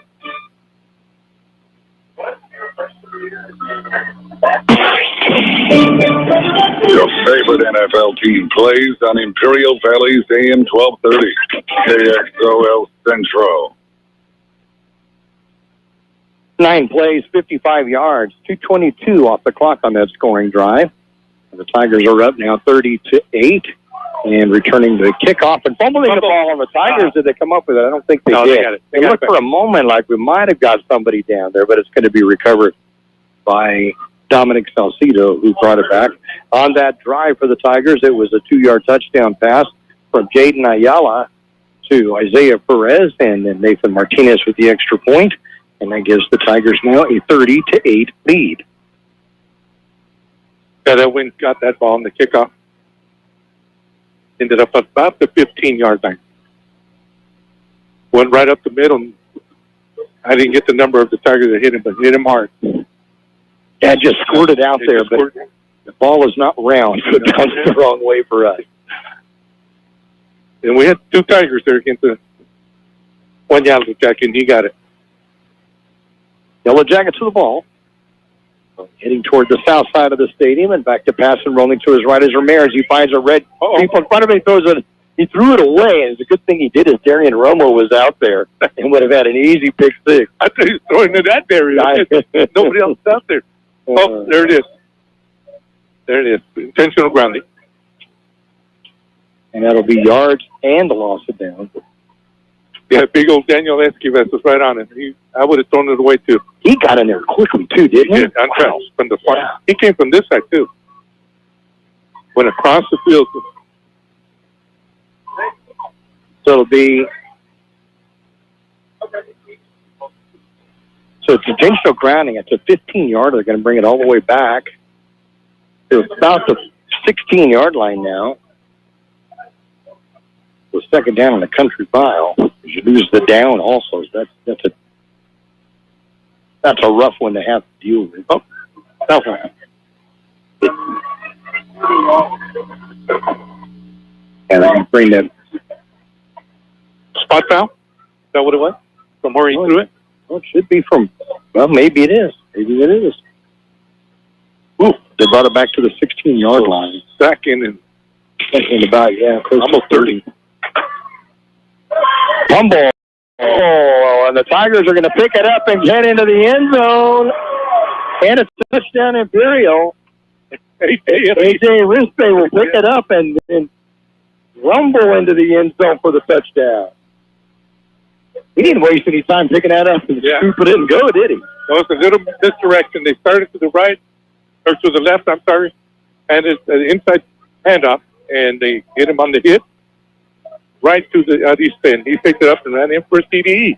Defense comes up with another touchdown for the Tigers this year, and it's going to be on a fumble recovery for the touchdown, a 16-yard run by A.J. Arispe, and that's going to be his first fumble recovery of the season, and he turns it into 6 points. 36-8, Tigers are going to go for 2. Urania will stay in a quarterback. Takes the snap. Throws out to his right. Looks for a receiver. It gets intercepted at the goal line. had a receiver open, it looked like, but he just didn't get it. Yeah. So it will be no good, but still, the 6 points goes on the board with 1:50 to go in the first half of play. It's Imperial 36, Palo Verde 8.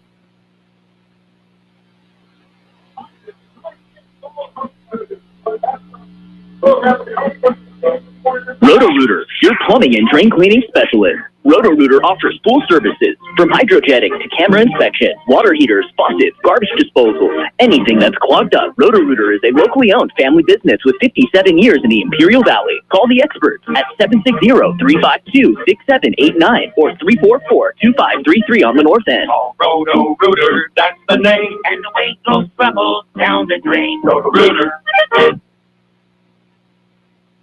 It's a 16-yard fumble recovery and touchdown by A.J. Arispe. It's a dream for a lineman, isn't it? To be able to get that. We've had a couple of pick sixes in the last few games. Oh, it's on the ground. It's 15-yard line. We'll get up to the 10, and then picked up and ran out across the 20-yard line and getting across the 25 for the Yellow Jackets, and bringing it out as Darius Scott. So 1st and 10 Yellow Jackets, and they're going to spot the ball at the 27-yard line. 1:44 to go before halftime. And we'll recap the scoring, get you the stats and official stats for you at the half, so stay tuned with us on that. And we'll update you on all the scores that's going on. Calipatria did have an 8-7 lead over Army-Navy. It's now 21-8 Army-Navy at halftime.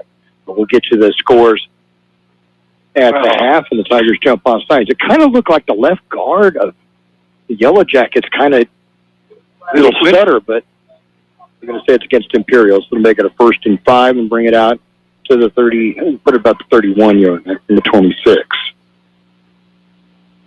The Tigers had about 3 guys shifting around in the front line, and Quan finally jumped offside. But you're right, I think the left guard or tackle went a bit. Jonathan back in Kansas said that his Meade Buffaloes won their homecoming 70-0.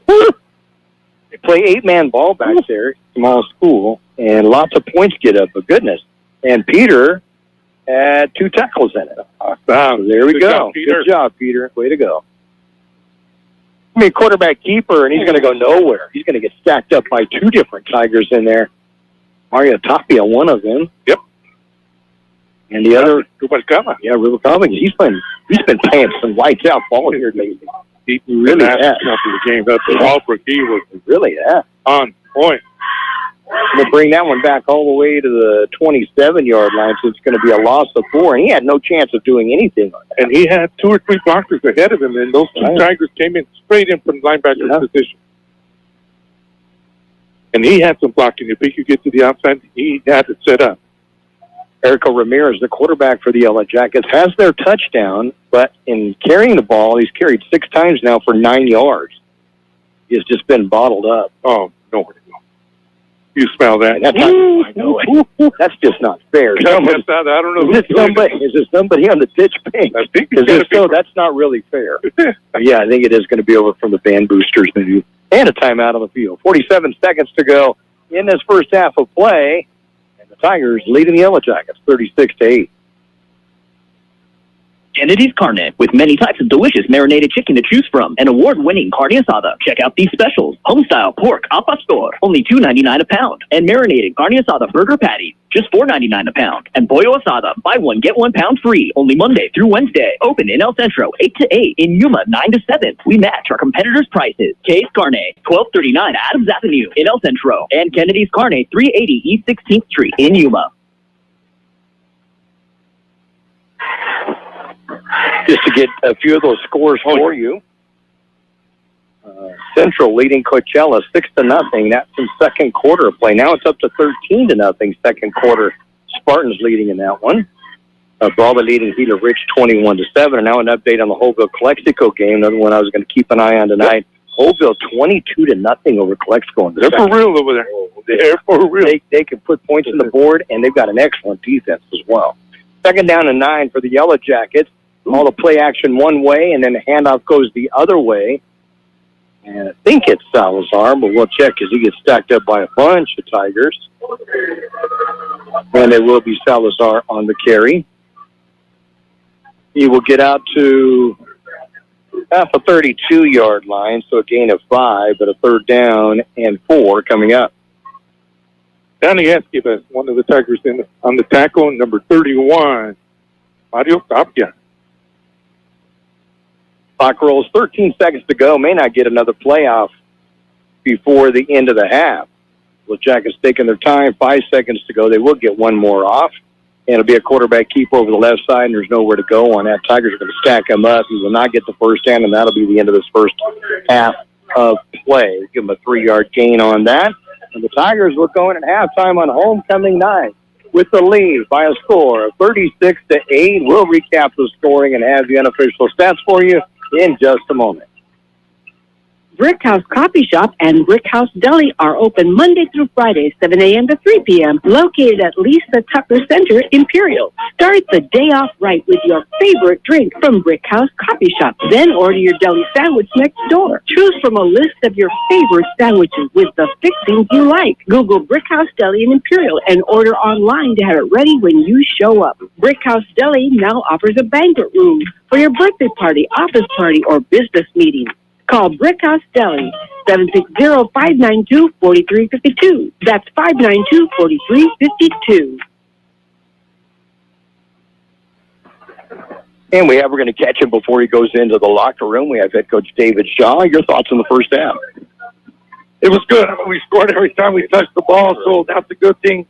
We're trying to spread the ball around. So we have 4 or 5 different guys with touchdowns, and we have a lot of guys with catches right now, and so we're just trying to keep moving forward from the fall for a game on offense. So it looked pretty good first half. So I know we've had some wind. We've been talking about it. Has Jaden had any issues with the wind? No, the wind down there is fine. It's not blowing too much, so it's good to go. Okay, Darren Wesso again so far. He's over 100 yards rushing in the first half. Excellent. Yeah, what an athlete. Yeah, he's awesome, and he's getting the outside runs, and JJ's been getting some of the inside runs, and then our line's doing a great job.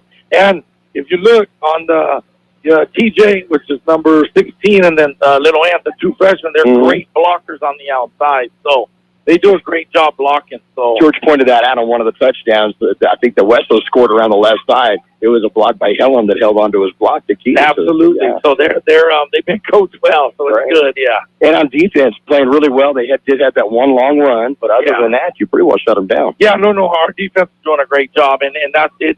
We're a little worried about that offense because they can hold the ball a lot, and they do a good job running that. And you can't prepare for that at practice because we don't run that offense. So. But we're doing a great job. They had a good game plan by Coach Dale. All right, well, we'll let you go down there. Thanks a lot for coming up and talking to us. Head Coach David Shaw, and he'll head into the locker room now and meet up with his troops, with the Tigers leading it by a score of 36-8. You're exactly right on that one play the Wesso scored on. You saw the block by Helm, and that's exactly what he was pointing out. And he's saying, being coached well, he should have given the kudos to himself. Yeah, and it's freshmen doing it. That's the thing that every game I can't stress it enough that these are freshmen that are doing key things for this Tiger team that is looking for their 5th win now. I keep telling them at work. I said, you guys got to see these freshmen. Yeah. They're just phenomenal. They really are. Sometimes you don't even see juniors and seniors doing this. Exactly. Just to recap the scoring of this first half, the Tigers took the lead really quick in the game on a 1 minute and 6 seconds into the first half. First quarter of the game, right after the kickoff, the Tigers took 3 plays, went 63 yards for the touchdown, and it was a 42-yard touchdown pass. And what a thing of beauty that was. Jaden Ayala to Gio Robles. Jaden running to his left, and there's a right-hander throwing across his body and went right straight to Robles, who got wide open on it, went for the touchdown. 2-point conversion was good on a pass from Ayala to Jimenez, but the Tigers had an 8-0 lead, and we'd played just a little over 1 minute of the ball game. The Tigers would add to it on a 10-play, 67-yard drive that lasted 6 minutes and 33 seconds, and it was a 1-yard touchdown run by J.J. Jimenez with 26 seconds to go in the first quarter. The extra point was good by Nathan Martinez, and the Tigers were up 15 2-0. They would add to it at the 8:51 mark of the second quarter on a 3-play, 33-yard drive, and that came after fumble recovery by Danny Escobar. I think he got the fumble recovery on that, and that was his second of the year, and that keyed a shortened drive.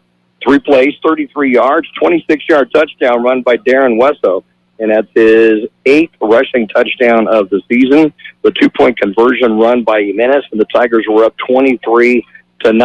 But the Yellow Jackets were game. They came right back on an 8-play, 67-yard drive, keyed by a 44-yard run by Kenneth Salazar. And the touchdown run would be by their quarterback, Erico Ramirez, a 4-yard run. Then he threw the 2-point conversion to Christian Richards on a 4-minute and 2-second drive, 8 plays, 67 yards. And with 4:48 to go in the first half, the Tigers' lead was cut to 23-8. But the Tigers would get that right back on a 9-play, 55-yard drive using 2 minutes and 22 seconds off the clock. A 2-yard touchdown pass from Jaden Ayala to Isaiah Perez, and then Martinez extra point made it 30-8 for the Tigers. And then a lineman's dream, getting a fumble recovery and then running in for the touchdown, A.J. Arispe. The 2-point conversion was no good. That came with just 1 minute, 50 seconds left of the first half. That gave us our halftime score, the Imperial Tigers 36 and the Palo Verde Yellow Jackets 8. And halftime festivities continue. How you like that car there, George? Oh, there we go. A beauty. What is that, about a 60? I'm thinking 63, 64 maybe? Yeah, about there. That's pretty. Paula, it looks like. What a beauty. Corvette coming up next, and I've always loved Corvette. I was going to say, I was pointing at the I'm dreaming on that one. And we'll take a look at individual stats unofficially as our halftime show continues in just a moment. The Tigers leading the Yellow Jackets 36-8. Brick House Coffee Shop and Brick House Deli are open Monday through Friday, 7 a.m. to 3 p.m., located at Lisa Tucker Center, Imperial. Start the day off right with your favorite drink from Brick House Coffee Shop. Then order your deli sandwich next door. Choose from a list of your favorite sandwiches with the fixings you like. Google Brick House Deli in Imperial and order online to have it ready when you show up. Brick House Deli now offers a banquet room for your birthday party, office party, or business meeting.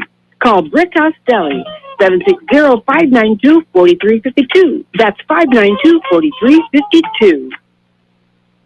InterCare is your one-stop shop for your family's healthcare needs, with 2 new healthcare facilities opening in Imperial in 2025. Look for InterCare's new healthcare facility and new PACE Center exclusively for senior citizens, opening in 2025 next to the new Cambria Hotel. InterCare, making life healthy from the inside out.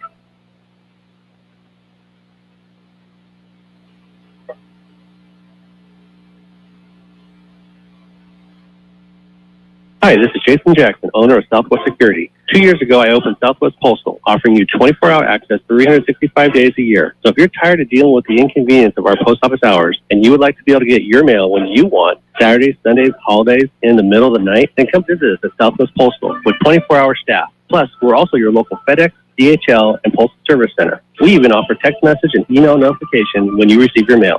Southwest Postal at the corner of 4th and Hiles in El Centro. We were talking about the Corvette being my car, and then we both pointed at the next one, a Shelby Cobra. I love the sound of those. They sound so cool. For the Tigers individually, Jaden Ayala would complete 4 of 8 passes in the first half for 74 yards, 2 touchdowns to 4 different receivers. Really? You kind of love that, don't you? Wow. One went for 42 yards on a touchdown to Gio Robles. One for a touchdown of 2 yards to Isaiah Perez, and then a 21-yard catch, Anthony Hellam Jr., and a 9-yard catch by Mario Gaxiola. So 74 yards in the passing department.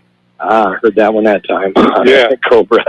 Darren Wesso, 107 yards on 11 carries and a touchdown. That's his 4th straight game with 100 yards plus rushing, and now has 8 rushing touchdowns in the season, a freshman.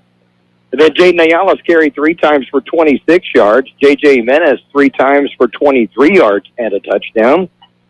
Let's see, we got 156 yards of rushing. and 74 passing in the first half for the Tigers.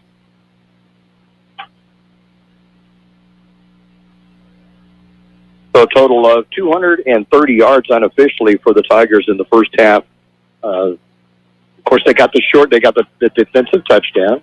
Right. And then we had a short field after the fumble recovery. So one drive was 33 yards, and then the fumble recovery. So there was 2 of the touchdowns that were short drives from the fumble recovery. And on offense for Palo Verde, their quarterback, Erico Ramirez, has tried just one pass, and it was incomplete. Leading the rushing attack, Kenneth Salazar, 5 carries, 61 yards, 44 of that on 1 carry. Christian Richards would have 4 carries for 23 yards, and Erico Ramirez at quarterback, 7 carries for just 12 yards. 96 yards of offense for the Yellow Jackets in the first half, and the Tigers with 230 plus the touchdown on. I'm thinking it's a 65 Impala. 65? Okay, all right. I just looked it up. We were in the ballpark. Yeah. We were in the ballpark. But look at that, Shelby. That is gorgeous. And just gassing her up a little bit in front of the crowd. Nice. You know, the people like that. That's a 28 on the side, so looks like a SCCA sports car racing car, and so very cool. Got the Pride of Imperial band out on the field right now. That beautifully made red and white IT in the middle of the stadium. That's all done with a machine that goes by coordinates, and they just set it up and let it go. And it makes that. It just looks wonderful out there. And we have in the north end zone, Imperial in block white letters, and then Tigers in the south end zone. A huge crowd on this home side for the Imperial Tigers. Standing room only on the south side of the stadium. And they're enjoying this one with the Tigers leading it by a score of 36-8. We'll take a look at the defensive stats as our halftime show continues in just a moment.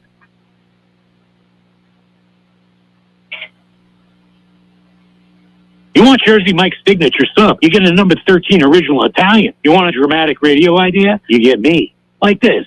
I'm the 7th-string quarterback, and the other 6 quarterbacks go down. The coach yells, DeVito, you're in. The crowd is worried until I throw a touchdown. But the other team is celebrating. Apparently, I threw the Jersey Mike's number 13 original Italian. I was eating on the sideline. Whoops. The number 13 original Italian. Jersey Mike's. A sub of boat.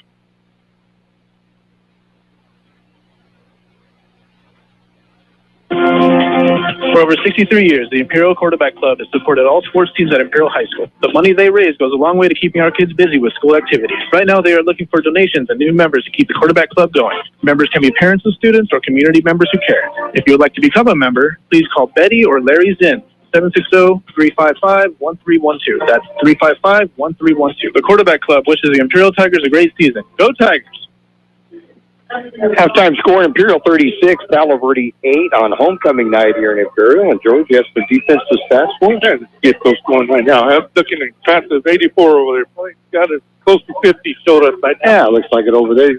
Set up some portable bleachers over beyond the north end zone, and that's where the class of 84 celebrating their 40th anniversary of graduating from Imperial High School here tonight for their weekend festivities. And we're coming up for our 35th, I believe. I think it is 35. I don't know. 35. Our memory's going too. Oh, yeah, that's it. Well, I think, the first thing that, as I got older, the first thing that went was my memory. I don't remember the second thing. Yeah, that's good.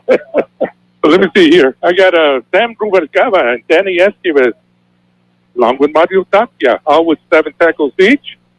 Esquivel also had that fumble recovery. And who's the one that got the... I didn't write it down. For the touchdown? Yeah. Arispe. Arispe.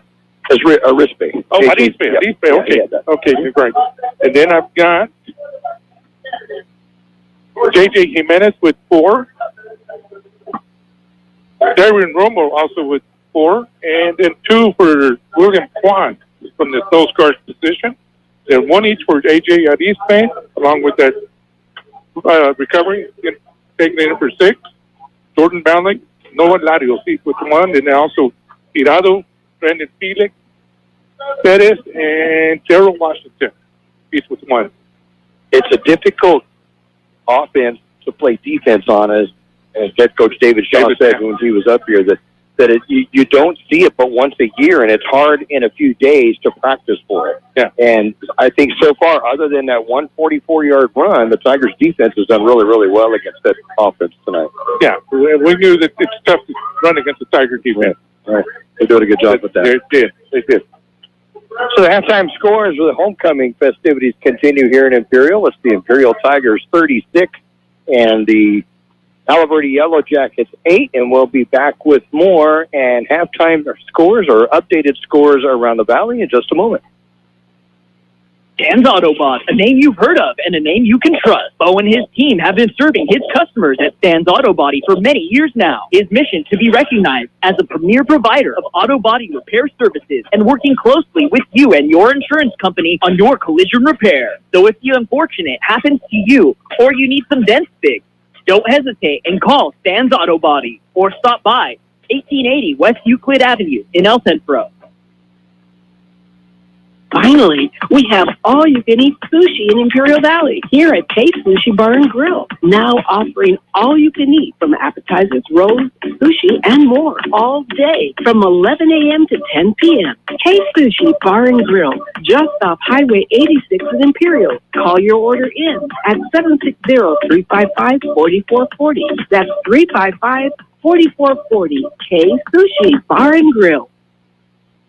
The Imperial Tiger Football Association was started years ago by a group of parents to help the football team with needed equipment and sending players to special training. Their fundraising efforts are huge, not only for the football program, but to support other programs and sporting activities in Imperial School District. Looking to volunteer? They're always looking for new members. You can call Gabby or the team, Club President, 760-960-1741.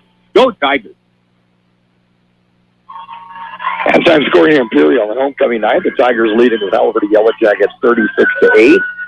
And it being homecoming, do you have anything that you remember that sticks out in your mind? Well, I like the one that you brought up about you and Gary were going to drive those convertibles. Our senior year, 1976, Kathy Johnson, listening in from Alpine, asked if I would be her escort. So I say yes, of course. And so we went down to Womack Mitchell, downtown El Centro, so we could pick out a car. And I say we, I'm talking about Gary Cox, one of our cronies from back in the day. And so he and I went down there. We picked out this beautiful blue Chevrolet Z28. And when we were going to drive that car, we asked them, we said, well, when can we pick it up? And they said, we'll just come by after school and pick it up, go have fun with this. So this was on Thursday afternoon that we did. I could hardly get to sleep that night because we're going to have some fun with this car when we get out of school. Wake up in the morning, and I hear this funny noise hitting the roof. It was raining, and it had rained hard. When we got down to school, the track was completely flooded in, so you couldn't get a car. You couldn't drive on the track. They put a bunch of pallets across the track so that you could walk across it. So I escorted Kathy across in the rain so that we could do the homecoming festivities, 1976. So that's the one that will always stand out in my mind. We came so close to driving a really cool car, a couple of goofy 17-year-olds, and never got to touch it. So that's my homecoming story. I remember that now that you're talking about it. But against the Needles Mustangs. Yeah. And we ended up winning that night, and it rained throughout the game. Not hard, but it just rained throughout the game, and it was just a sloppy mess on the track itself. Of course, it's not the tartan surface that we have now. It was dirt, which then became mud, and so it was kind of a mess. But we won the game. That was the most important part. But I sure would have liked to. I know. I try to make myself believe that, but that's not true. No. I really wanted to drive that car. It had a T-top. We were going to take those off first thing before we did anything, and then drive around in that car, and we never got to touch it. So that's my homecoming story. So. We had talked about Roy Flack came in. He's not listening in from Melissa, Texas. Right. He's here. And he is here. His brother Jamie's in the class of 84, so Roy's out here. And so it's good to see him. He listens in each week from Melissa, Texas, north of Dallas. And so it was good to see him and talk with him and Jamie before the game tonight. And that's one of the neat things about homecoming. We see Jerry Lee Armstrong in front of us. Got to talk to him before the game, and that's good to see. My brother-in-law, Kenny Jackson, class of 1980. good to see him, and then bringing his grandson. First time he's been to a high school football game. So kind of cool to come down here. They're gonna take off on the way back up to Orange County. They're gonna go on S2, and Kenny's gonna show him some of the stars and constellations. So that'll be very cool on the way back up there. And they said it rained quite a bit up where those fires are at the Riverside County. So maybe some of the rain might have put some of those fires out and helped the firemen up there. We certainly hope so. I sure hope so. Yeah. That's so sad. Looking at the band reminded me of another thing, too. When our son Tommy was in the band, this would have been back around 2004 or so. He told us that Imperial was going to be playing at Palo Verde over in Blythe. And so he said that the Imperial band was going to be playing at halftime there. At Blythe. So we thought, okay, we're going over to see that so we can watch the band and everything. So we go over there. We're sitting on the visitor side, and then Tommy comes over to us. Peggy's turning around because she remembers the story. And he told us, he said, we're not going to be able to do it at halftime. They have something else, but they want us to play after the game. So I thought, well, I hope some people stay to watch because they do such a great job with their on-field maneuvers and everything. And so I'm going to say goodbye to my brother-in-law, Kenny, as he heads out. Good seeing you. Take care. That's what I was just saying. You're going to go look at some constellations and stars. So, yeah, there you go. So have a safe trip back up to Orange County. Have a safe trip. Jerry Lee, good to see you. You take care, my friend. It's always great to see you. Making fun of my belly. Thank you. So anyway, they're going to play after the game. So the band starts setting up onto the field. So we walk around to the home side so we can watch them as they play to the crowd. And would you believe virtually nobody left the stand on the home side, and they stayed and then gave them a standing ovation. Wow. That was just one of the coolest things to see an opposing school see that and enjoy it that much and to show their appreciation to our kids. That was a really neat deal. It really was. Yeah. That would have been something to watch. Yeah, it really was. And who was the band teacher? Was it Comfort at the time? Yes, it was. It was. Yeah. Well, I'm not sure. It might have been T.J. Hepburn then. Okay. I'm trying to think. I think it was T.J. was there. But it might have been when Brooke had first come in. But it was just such a cool deal to see not only their people stay, and watch the game or watch the band play, but to give them a standing O after it. I thought that was really, really cool. So that was a neat deal, and I'll always think fondly of Palo Verde. I know there was a gentleman that would come in to sing the national anthem over there.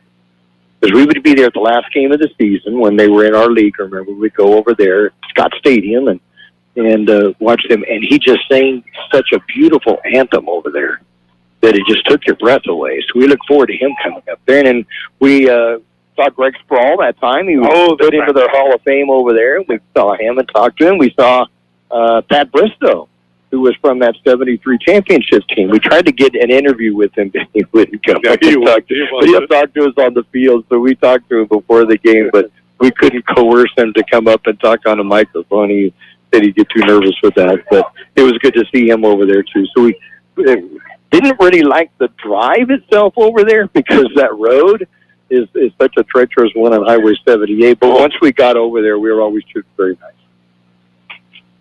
Both teams back out on the field now, getting warmed up for the second half. The Tigers in their all-red uniforms tonight with white trim, and the Yellow Jackets on the far side in all white with dark green numbers and helmets and green and yellow piping down the sides. Tigers leading it by a score of 36-8. And just to update you on scores, and we'll continue with those updates throughout this second half.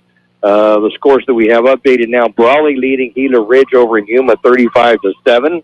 Vincent Memorial is taking the lead over Bonita Vista 12-10 in the fourth quarter. So the Scots hanging in there on the road. At halftime, it's Hoville 30, Calexico 0 in a battle of 4-0 unbeaten teams. And Centro leading Coachella 13-0 just before the half at last report.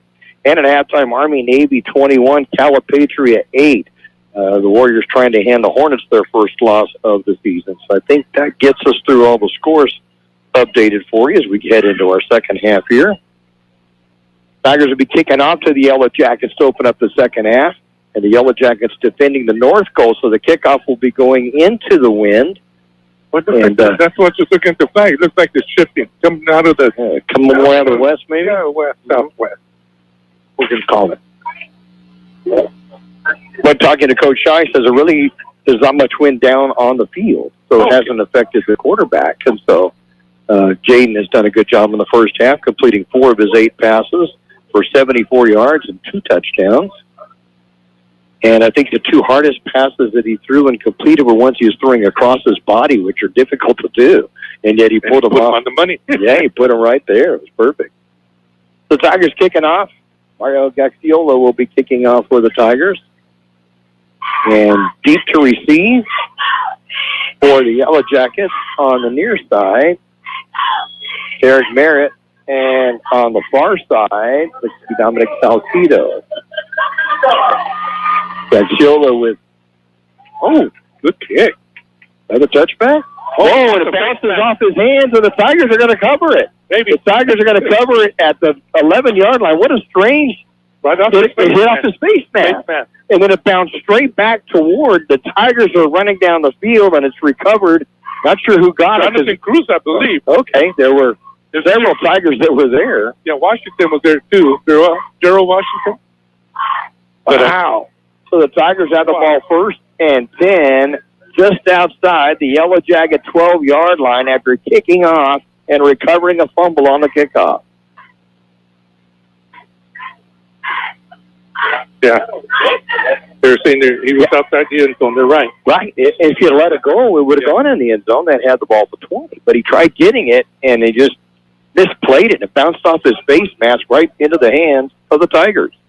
Y'all at quarterback will have Wesso to his left.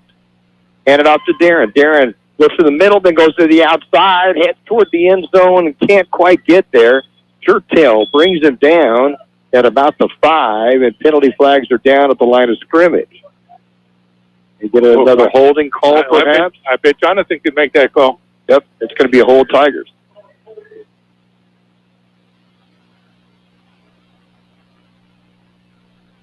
All the way from Kansas, Jonathan can call that one. Yep, Jonathan, we saw that back there. Meade 70-0 homecoming win. He still would have seen that hold call from back there.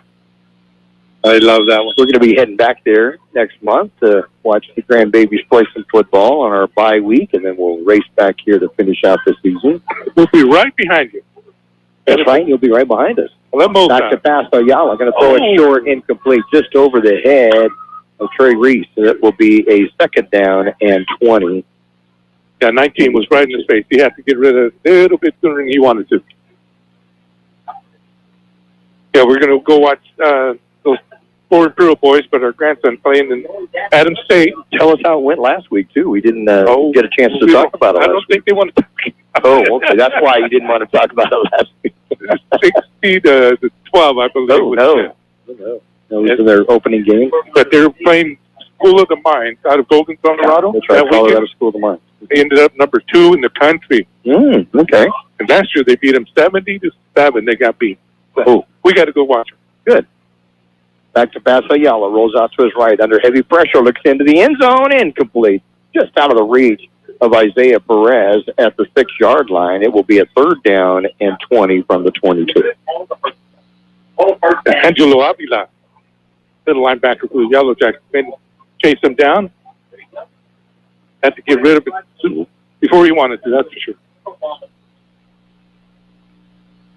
So second and 20 for the Tigers. Ball at the 22-yard line of the Yellow Jackets. The Tigers will be just joining us in the second half. They kicked off to the Yellow Jackets, but back to receive the ball. The ball bounced off his face mask right back toward the Tigers.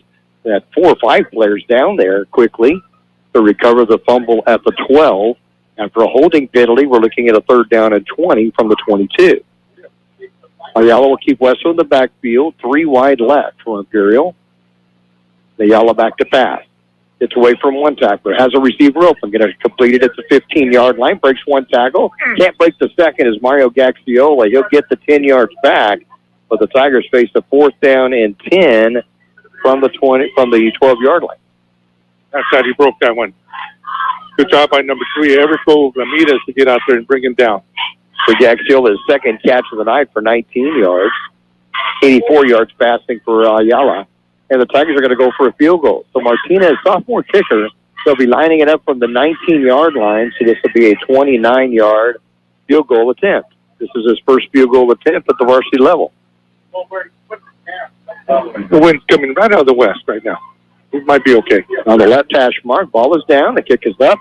And it looks good. No, nope, to the right. Nope, went wide right. I think the wind may have pushed it a little bit on that. So. It was no good. So the Tigers not able to capitalize on the fumble recovery at the 12, and Palo Verde holds. It'll be 1st and 10 Yellow Jackets with 10:34 to go in this first half of play. Correction, the third quarter of play.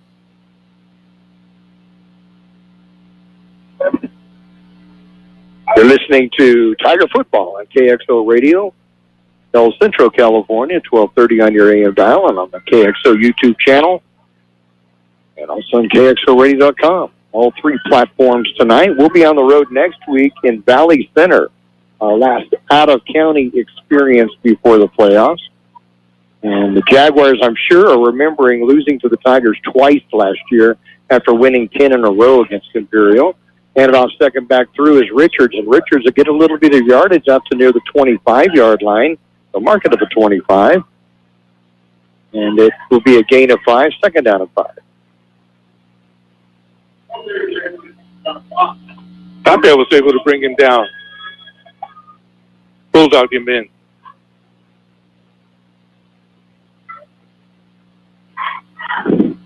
Looks like the same front line for the Tigers.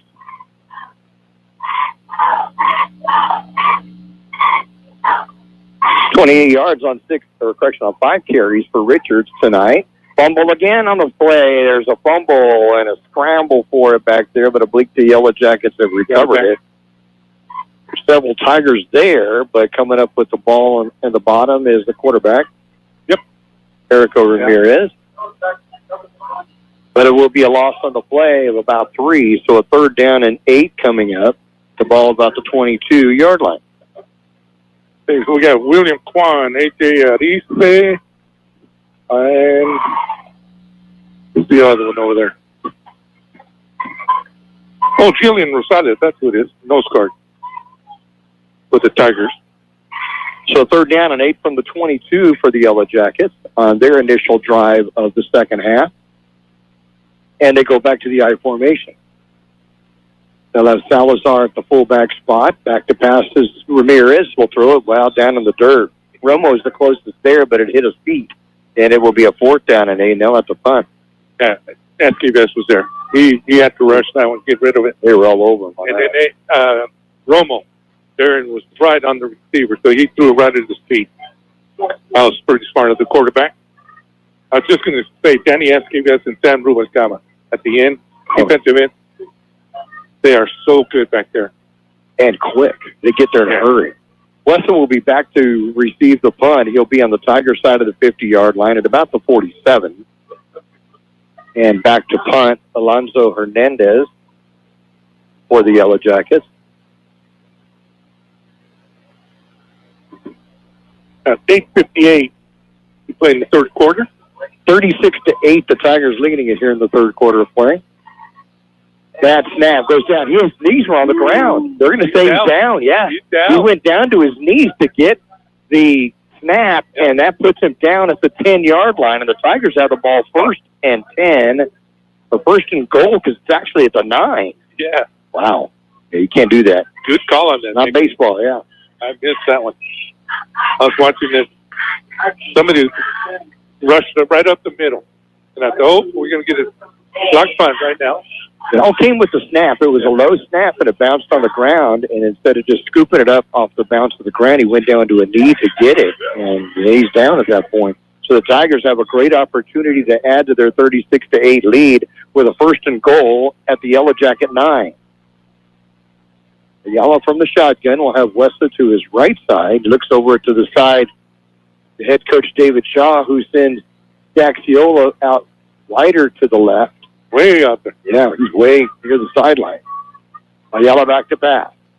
steps up into the pocket as a receiver. Going to complete it, and a touchdown for the Tigers. Getting it and going in for the touchdown is going to be Trey Reese. Oh, Trey, I couldn't see and it's going to be his second touchdown catch of the year. This will be a 9-yarder, and the Tigers are up 42-8. I couldn't make out that number. They're way over there in the far corner. I think he could have run that in if he wanted to, but I'm glad he tossed it out. I was going to say that. He had a lot of pressure coming from the outside, but he stepped up in the pocket, and like you said, from the angle we had, he could have ran it in himself. But he was a nice little flick over to Reese, who gets the touchdown pass. Extra point by Martinez. The ball is down, kick is up, and it goes wide right again. I think he's not compensating for the wind, perhaps, and it goes incomplete.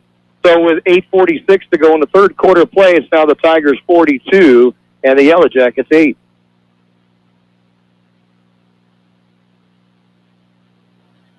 Roto-Rooter, your plumbing and drain cleaning specialist. Roto-Rooter offers full services from hydrojetting to camera inspection, water heaters, faucets, garbage disposal, anything that's clogged up. Roto-Rooter is a locally owned family business with 57 years in the Imperial Valley. Call the experts at 760-352-6789 or 344-2533 on the north end.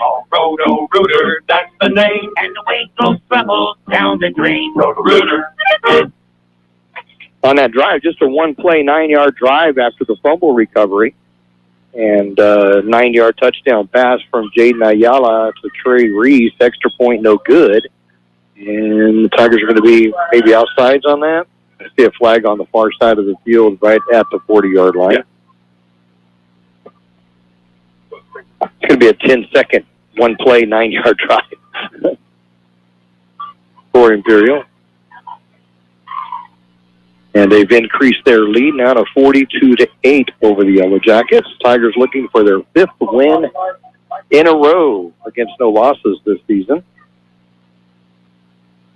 That goes back to that last pass for TD pass. You're right, the way he stepped forward because the rush came around from the outside, from the left side. Step forward, then he cut to his left, and he had an opportunity to go in for a TD, but I like the way he pitched it. Yeah, I do too. Showing good vision out there to know what he's going to do. The ball's going to be caught at the 15-yard line, out to the 25, to the 30, and then hammered down at the 32-yard line. Can't give him credit. The same player that had the ball bounce off his face mask moments ago, the coaching staff puts him right back in there and then makes a great return. And they set up shop at the 31-yard line, 1st and 10 for the Yellow Jackets. I tell you what, Gerald Washington Walker right now. Mm-hmm. Hey, he reminded me of Troy Bristol talking about him earlier, just flying down the field. That is just through his body, right? The kickoff that Troy was on at Holtville. I wish I could remember that. I'll never forget that. Broke the guy's collarbone, but you could hear that. Oh, yeah. As soon as he hit him, it's like, oh, he knows that one hurt. High formation for the Yellow Jackets, handed off first back through, and it's going to be Salazar. He will push himself really nice across the 40-yard line and close to a first down for the Yellow Jackets, showing good power on that one. He was fired up for that play. And it will be a first down on the 10-yard gain. He carried J.J. and Jimenez, and Darian Romo. Showed some strength right there, and I like the way he popped up. Handed the ball to the ref. He flexed a little bit. Yeah, that was a strong run. That really was. For Salazar, and that 10 yards gives him 71 in the game. He had a 44-yarder in the first half. They keyed their touchdown drive. 1st and 10, Yellow Jackets from their own 41. Handed off, second back through Salazar. He's going to be hit at the line of scrimmage. They'll get a couple of yards out to about the 44 they're going to mark it at. So give them 3, 2nd down and 7 from the 44.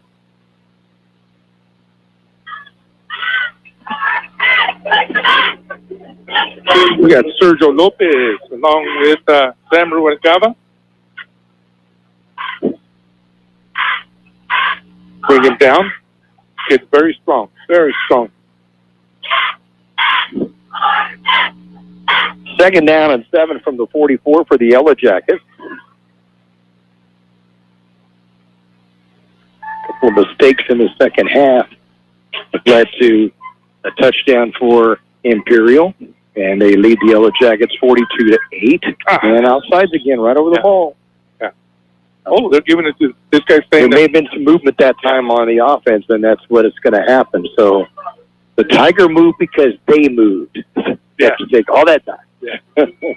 The 5-yard penalty will make it now 2nd down and 12 and put it back to the 39-yard line. Yeah, well, we see that he dove in, but there might have been a flinch on that side that we didn't see. So 2nd down and a little over 12 yards to go for a first down. Ball brought back to the 39-yard line of Palo Verde. 6:44 to go in the third quarter play. And off second back through again on a quick one. And they'll get across the 40-yard line to about the 41.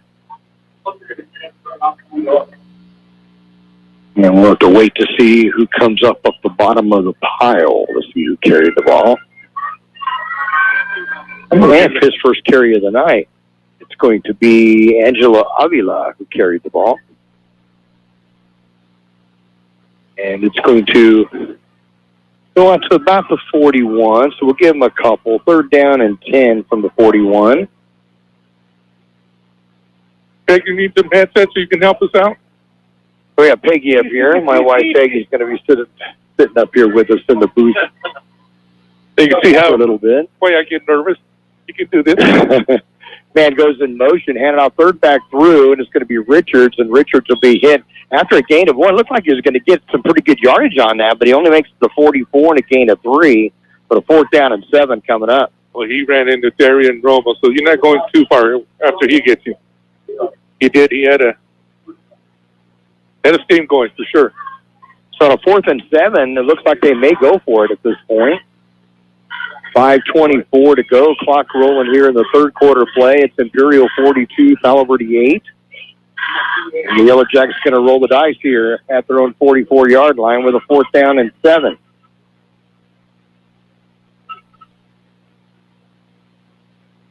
Avila will stay in the backfield with Richards in an I formation. Ramirez stumbles when he gets the snap, and then he's going to be brought down behind the line of scrimmage by Darian Romo. And the Tigers' offense will be back out. Will have great field position at the 40-yard line of the Yellow Jackets. I like the way he flexed there. Boy, he got this quick. I don't know if he tripped over his own center. I think he when he tried to move out to the right, I think he got over the center of the guard's foot, and so he kind of stumbled. And when he did, man, the Tigers just pounced on him. That loss of 4 gives Ramirez a net of 5 yards on 9 carries. But got the call. There's a 4th and 7. Now 4:56 to go in the third quarter. Tigers with the ball now. 1st and 10, the Palo Verde 40-yard line.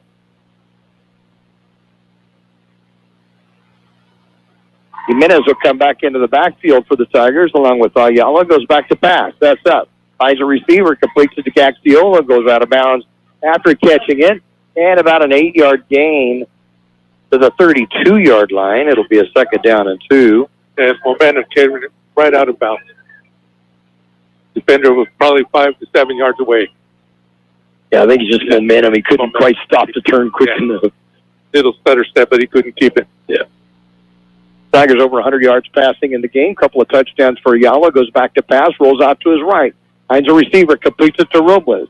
Robles is going to get hit at the 25. Stays in his feet. Spins away and gets inside the 20 to about the 16-yard line. What a great job after the catch by Gio Robles. Oh, I don't know if I could describe that one. Got the ball and did a curl to the sideline, and then, hey, Fernanda. And then he just, 2 defenders, right? I think it was 2 defenders. Yeah, great second and third efforts by Gio Robles. I didn't like the way he was carrying the ball, though. It's like the local friend. I said, oh. 16-yard gain on that one. Tigers will go trips left this time with Helm, Reese, and Gaxiola. Ayala hand it up the middle to J.J. Jimenez, and J.J. will get a little bit of yardage, but not much, to about the 15 to give him a gain of a yard. 2nd down and 9. This Erico Ramirez, the middle linebacker of the Yellow Jackets, has been all over the field tonight. Him and JJ were having a battle. So second down, actually they're going to give him no gain on that at all. So it's a second down and 10.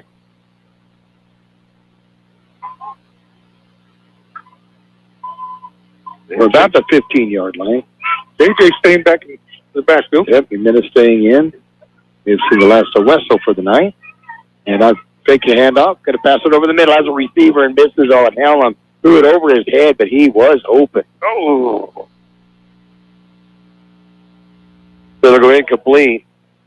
In the angle we see, you could just see that little post pattern heading toward the goal post, and he was there. The ball kind of floated out there again. They're asking for the clock to run. They're asking for the run. Okay, so they're going to have a running clock the rest of the game. So it's down to 3:07 and rolling with that much time left here in the third quarter. The Tigers leading at 42-8, and a third down and 10 from the 15. Menace stays in the backfield to the right side of Ayala. Go trips left again. It's the snap. Takes the handoff. Throws it the other way to Robles. Catches the ball at the 5. Dives to the 2-yard line. And the Tigers have a first and goal for 2. Man, he just makes it look so easy. But you see who hit him? Salazar, the big boy. Kenneth Salazar. He's a gamer. I tell you, he's a gamer. That's going to be good for 13 yards for Gio. And that will be his third catch of the night. Has a touchdown earlier in the game. And the Tigers are the first and goal at the 2. Ayala in the shotgun. Yeah, nobody's covered. Hands off to Jimenez. Up the middle. Gets a push. No call yet. Touchdown, Tigers. Jimenez will score from 2 yards out. That's his second touchdown of the night. And the Tigers are now up 48-8.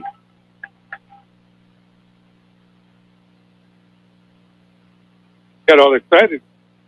Nobody was covering Helen off to the left flat there. Urena will come into hold as Martinez will attempt the extra point. We'll need a little bit of a hook on the ball. I hope you think. I hope he's worked it out.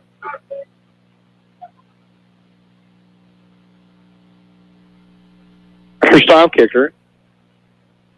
And the ball is down. The kick is up. And it is good. With 1:24 remaining in this third quarter of play, it's the Tigers 48 and the Yellow Jackets 8. Roto-Rooter, your plumbing and drain cleaning specialist. Roto-Rooter offers full services from hydrojetting to camera inspection, water heaters, faucets, garbage disposal, anything that's clogged up. Roto-Rooter is a locally owned family business with 57 years in the Imperial Valley. Call the experts at 760-352-6789 or 344-2533 on the north end. Roto-Rooter, that's the name, and the way goes trouble down the drain. Roto-Rooter. On that scoring drive for the Tigers, they would get the touchdown on a 6-play drive. They would go 40 yards and would use 3 minutes and 35 seconds off the clock. And capped by a 2-yard touchdown run by J.J. Jimenez, the second of the night. The single extra point conversion by Martinez gives us the 49-8 score. And a minute 21 to go in the ball game. The kickoff will go through the end zone for the touchback.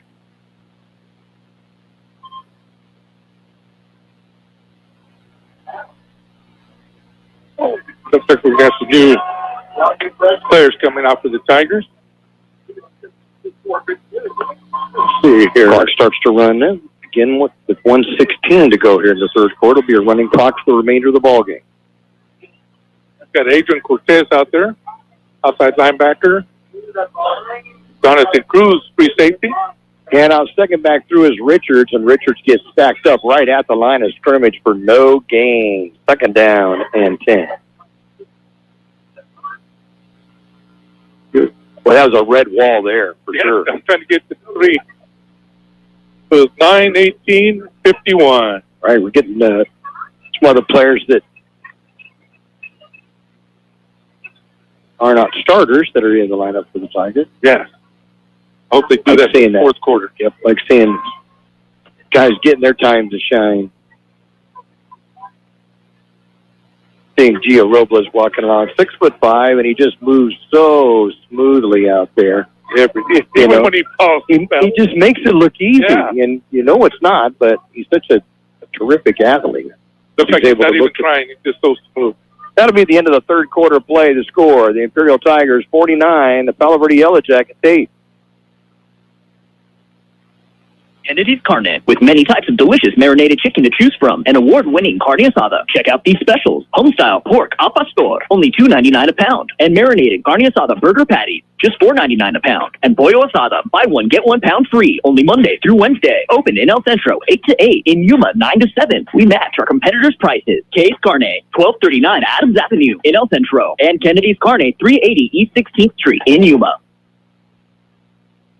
Brick House Coffee Shop and Brick House Deli are open Monday through Friday, 7 a.m. to 3 p.m., located at Lisa Tucker Center, Imperial. Start the day off right with your favorite drink from Brick House Coffee Shop. Then order your deli sandwich next door. Choose from a list of your favorite sandwiches with the fixings you like. Google Brick House Deli in Imperial and order online to have it ready when you show up. Brick House Deli now offers a banquet room for your birthday party, office party, or business meeting. Call Brick House Deli, 760-592-4352. That's 592-4352.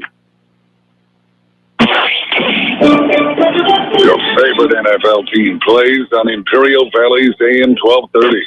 KXOL Centro. Starting out the fourth quarter, Palo Verde now moving to the south side of the stadium and moving toward the north. Tigers holding on to a 49-8 advantage over the visitors from Blythe. Second down and 10 from the 20-yard line. Pro set, delayed run up the middle by Ramirez, and he'll get about 3 yards in the play, but a third down and 7 coming up from the 23. Yeah, Rubalcaba for the Tigers with his 11th tackle of the night. Got Isaiah Naylor out there. Isaiah Naylor. Daniel James. Good. We saw Isaiah's dad a few weeks ago, Christopher, and saw his grandmother Angie in front of us that last game. I haven't seen her out there tonight. No, they're not here. I heard Lana were here. Okay. That's when we were here. So third down and 7 from the 23, and some movement on the line. Some of the guys moved for Palo Verde and some didn't. Everybody but the center. The ball stayed in the same spot. Everybody else was moving it. There'll be a 5-yard penalty, illegal procedure against the Yellow Jackets. Make it a third down and 12 and move it back to the 18-yard line. You should have taken off running with it.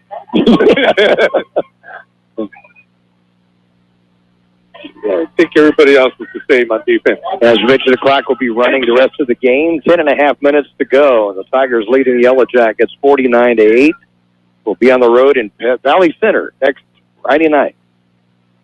And that'll be the final pre-league game of the season. Following that, we'll be back here in Imperial against the Central Spartans in 2 weeks. So third down and 12 from the 18-yard line for Palo Verde. Down in a high formation, second back through, and the quarterback doesn't get the handoff in time and just gets nailed back there about the 15-yard line. Naylor. That was Naylor. And the quarterback's getting up like he didn't know what happened. All of a sudden, he was just smashed. The 14-yard line, a loss of 4, and it's a fourth down and 16. They'll have to bunt from there. Wow, they got it fast. I was watching the nose tackle for the Tigers. I couldn't get the number. Matthew Fernandez getting some playing time for the Tigers. So the punter will be in the end zone or right at the goal line, and that's Alonzo Hernandez. And remember, he had trouble scooping up a low snap last time that he went down on the knee, and the Tigers had the ball and quickly punched it in for the touchdown. This is a good snap this time, and he'll get the punt off, but he kicks it right off the side of his foot and goes to the Imperial sideline. And is caught on the sideline. A good catch over his shoulder by Ezra Favila. Maybe he can play a little tight end maybe or something. That's a good catch. It'll go out of bounds at about the 39-yard line, and that's where the Tigers will have it at the Palo Verde 39. Another short field for the Tigers. Yep, another short field. Had a few tonight. 8:50 and the clock running remaining in this game, with the Tigers leading at 49-8. Daryl Washington Walker back there. First, we've seen him in the backfield in a couple of games. Behind them, Antonio Ureña. 1st and 10 from the 39 of Palo Verde. In the backfield, Urena at quarterback for Imperial. And hand up the middle to Walker. Walker gets hit behind the line of scrimmage. Man, look at that push. Look at that push. He's still going down to the 36-yard line. Give him a tough 3 yards. 2nd down and 7. Getting a little help from Jordan Malik, 6 foot, 285-pounder. I don't know that he needed, though. He's doing it on his own there. Very strong kid. One thing I wanted to point out, too, the last time we saw Gerald play him was he got hit in the head, remember? That's what so he has the I don't know what they call that sponge that goes Yeah, we have another one, number 53 over here. Right. Arispe also has it, and it's foot. For those hits, Arena goes back to pass, going to complete a good fingertip catch on the play by Maciel Robledo, his first catch of the night and for the season, and it's all the way down to the 25-yard line, and a 1st down, gain of 11. Great catch. That was. And when I seen 36, Joel Diacampo. Yeah, that's right. You get those flashbacks. Yeah, flashbacks. Just like last week when we were at Fallbrook. Number 2 is playing defense for them, and they're solid red like we are tonight. Mm-hmm. And I said, hey, what's Wetzel doing on defense? What's he doing? I caught myself before I said it on the radio. Brandon will take the hand, or they're just going to hand it off to Walker up the middle, and he gets turned sideways and backwards, and we'll get a couple of yards on the play before getting stood up and then brought down. That one faked me out. I was expecting the pass right there. Yeah, it was a good play-action fake after the handoff by Urena. He did a good job with that. It's going to be a 2-yard gain, and it'll be a 2nd down and 8 from the 23. We have 20... Let's see, I've got the numbers. What's going out wide there? To the far right. Back to pass Urena. Looks over to the near side. Going to complete it to Robledo again, and Robledo will get pushed out of bounds. If he doesn't go out of bounds at that moment, I'm not sure how far he could have gone. If he was getting himself going, it'll get down to the 18-yard line, and a 3rd and 3 coming up for Imperial. We had Jonathan Sanchez and Jorge Becerra going wide, right? When that was same as Robledo. Walker moves over to the right side of Urena, who's in the shotgun. Urena, freshman quarterback, back to pass. Goes over the middle. Has a receiver, and it throws an interception. It goes off of Helen's hand, and it's going to be picked off, and then Urena quickly gets over to push Darius Scott out of bounds, and that stops this Tiger drive on a tipped pass thrown behind the receiver. Yeah, it's tight spiral, but it's thrown behind the receiver, and he tipped it up, and the defender picked it up. Went the other way with it. Got 5:30 and moving. The 4th quarter. 49-8, the Tigers leading it with 5.5 to go. With a running clock here in Imperial on homecoming night. Huge crowd from Imperial on this side. They're going to go home happy if it stays like it is right now, as the Tigers have been in control throughout this ball game. You know, just thinking about it a little bit ago, we used to have crowds like this, Mick, with 3,500 population. You're right. And up the middle, man, Salazar gets across the 50-yard line to the Tiger 49, and that'll be good for 11 yards on a 1st down. Adrian Cortez able to bring him down. Quick buster up the middle, and it's good for 11 yards. I think that was the same play he broke with 44 yards. I think you're right. That gives him 82 on the night on 7 carries unofficially. I can't believe that one man brought him down, though. He's a strong kid right there. Yeah, Salazar's got pretty good size. He's 6 foot and 180 and runs pretty strong. He's just a junior, so he'll be back next year for Palo Verde. That's pretty crazy here. So 1st and 10 for the Yellow Jackets from the Tiger 49-yard line. 4:14 to go with a running clock in this ball game.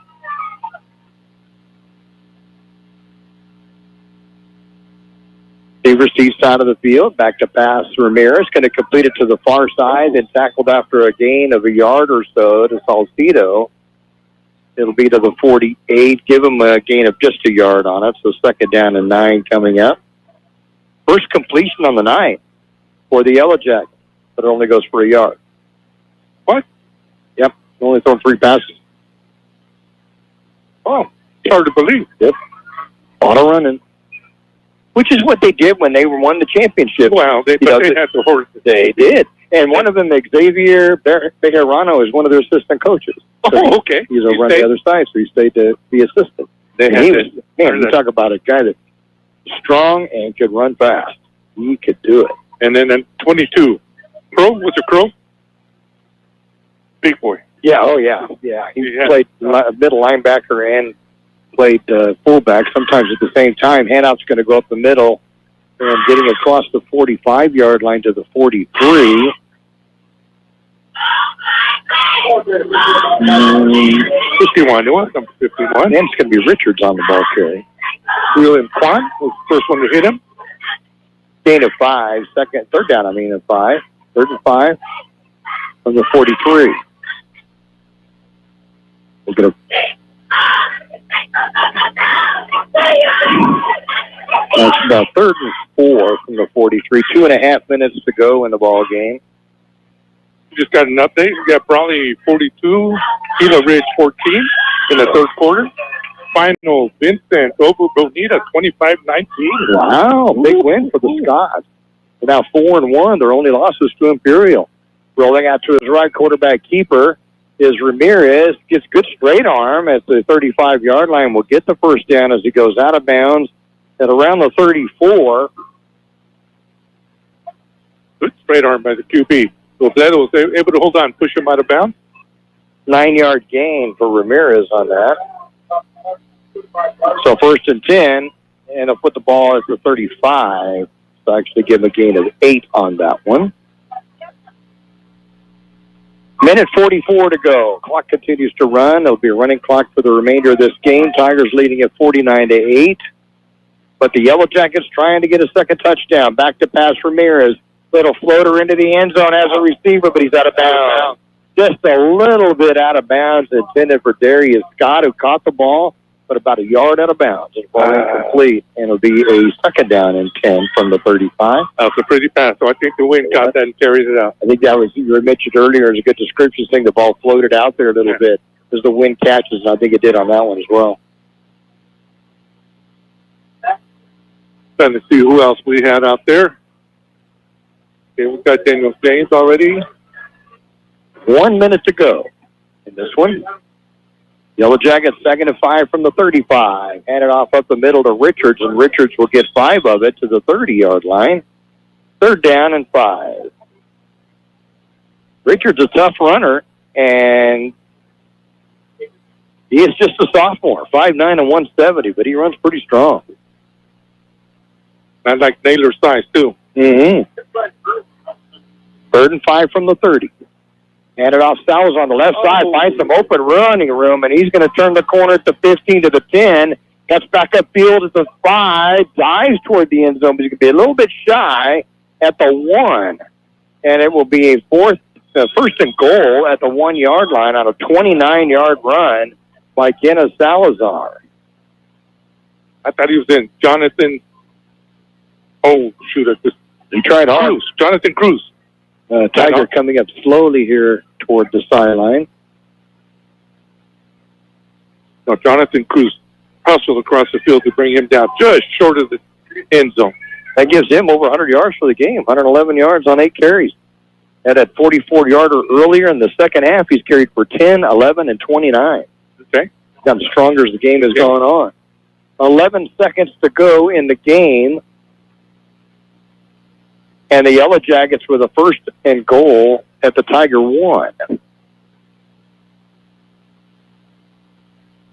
Once the clock starts on the snap, if they don't score, I'm not sure if they're going to be able to get back and set up enough to try a second time. And they brought out big Jordan Malik. They should have had him at the throne. High formation, quarterback will keep it left side. He'll walk in for the touchdown. And that'll be the final play of the game. That's it. The Yellow Jackets will get the second touchdown of the game. It'll come on the final play, and it will go to Erico Ramirez. And that'll give us the final score, Imperial 49 and Palo Verde 14. And we'll be back to recap the scoring quickly and get to the unofficial stats in just a moment.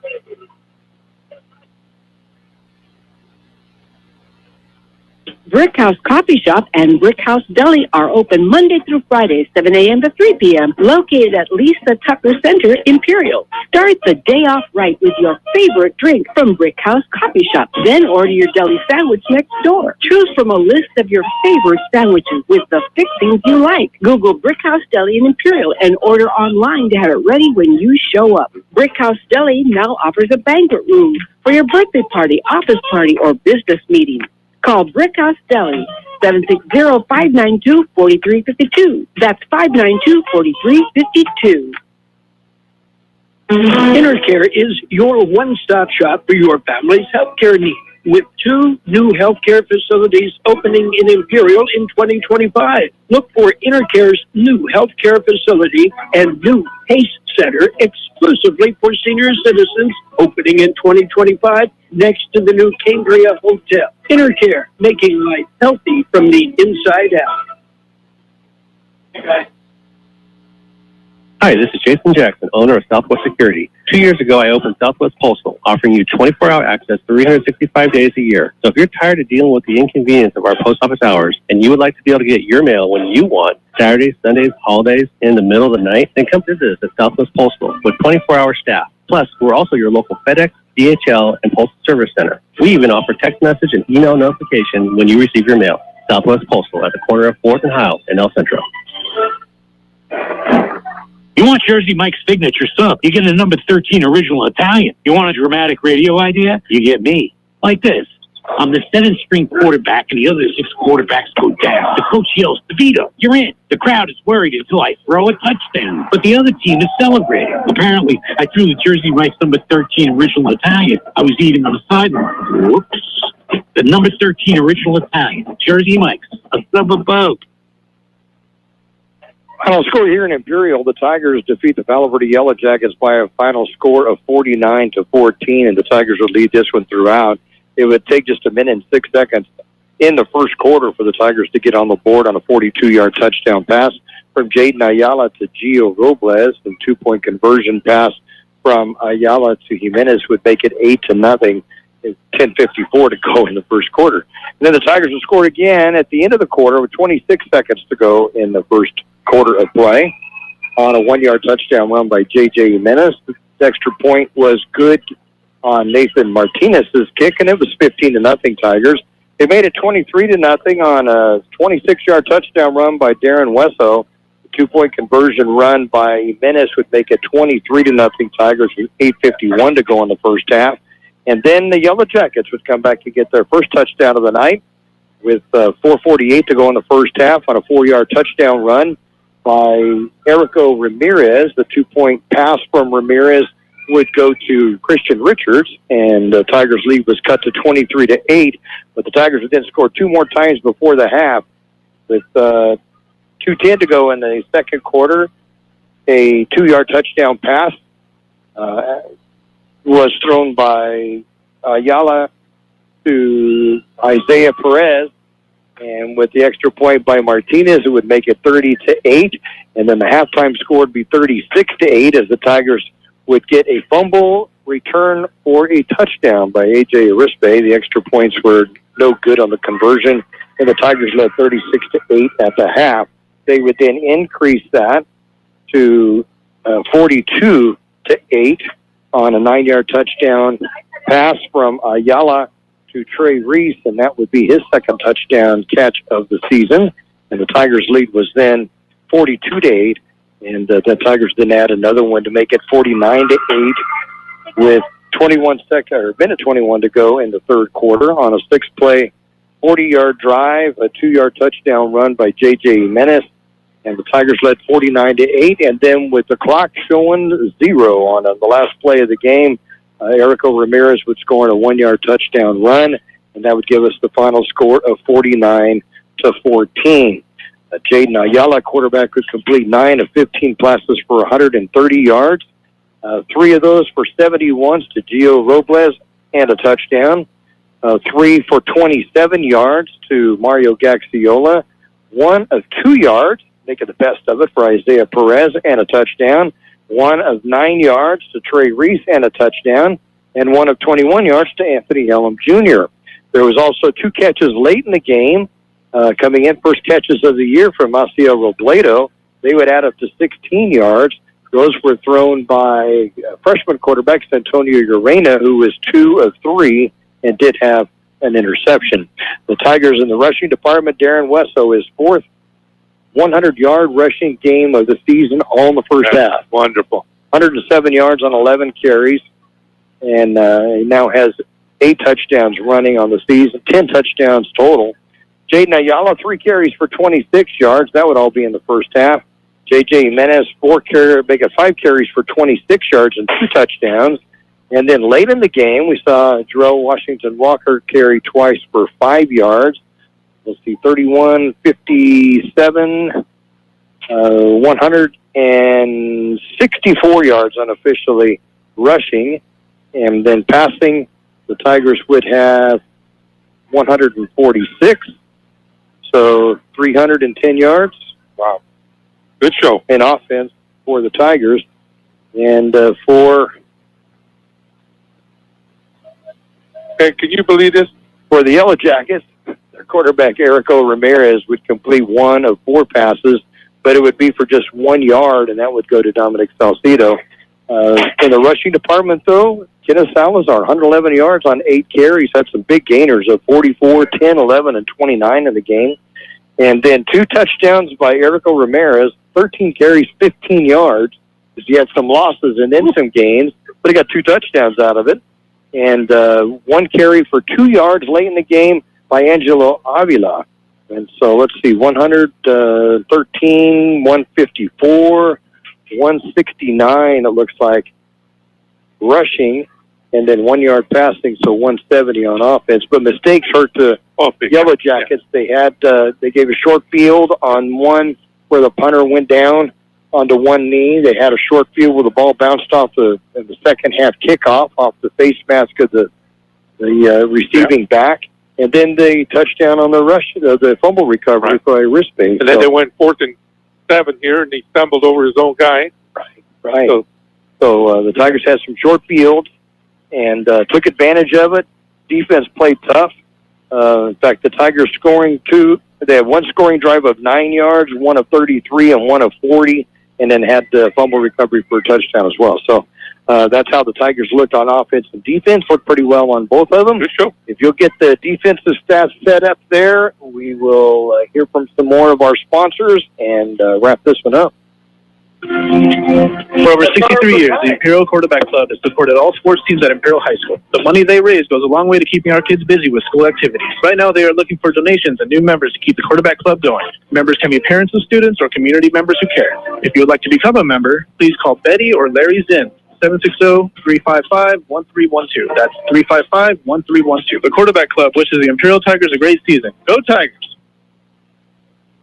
Dan's Autobot, a name you've heard of and a name you can trust. Bo and his team have been serving his customers at Dan's Auto Body for many years now. His mission to be recognized as a premier provider of auto body repair services and working closely with you and your insurance company on your collision repair. So if the unfortunate happens to you or you need some dents fixed, don't hesitate and call Dan's Auto Body or stop by 1880 West Euclid Avenue in El Centro.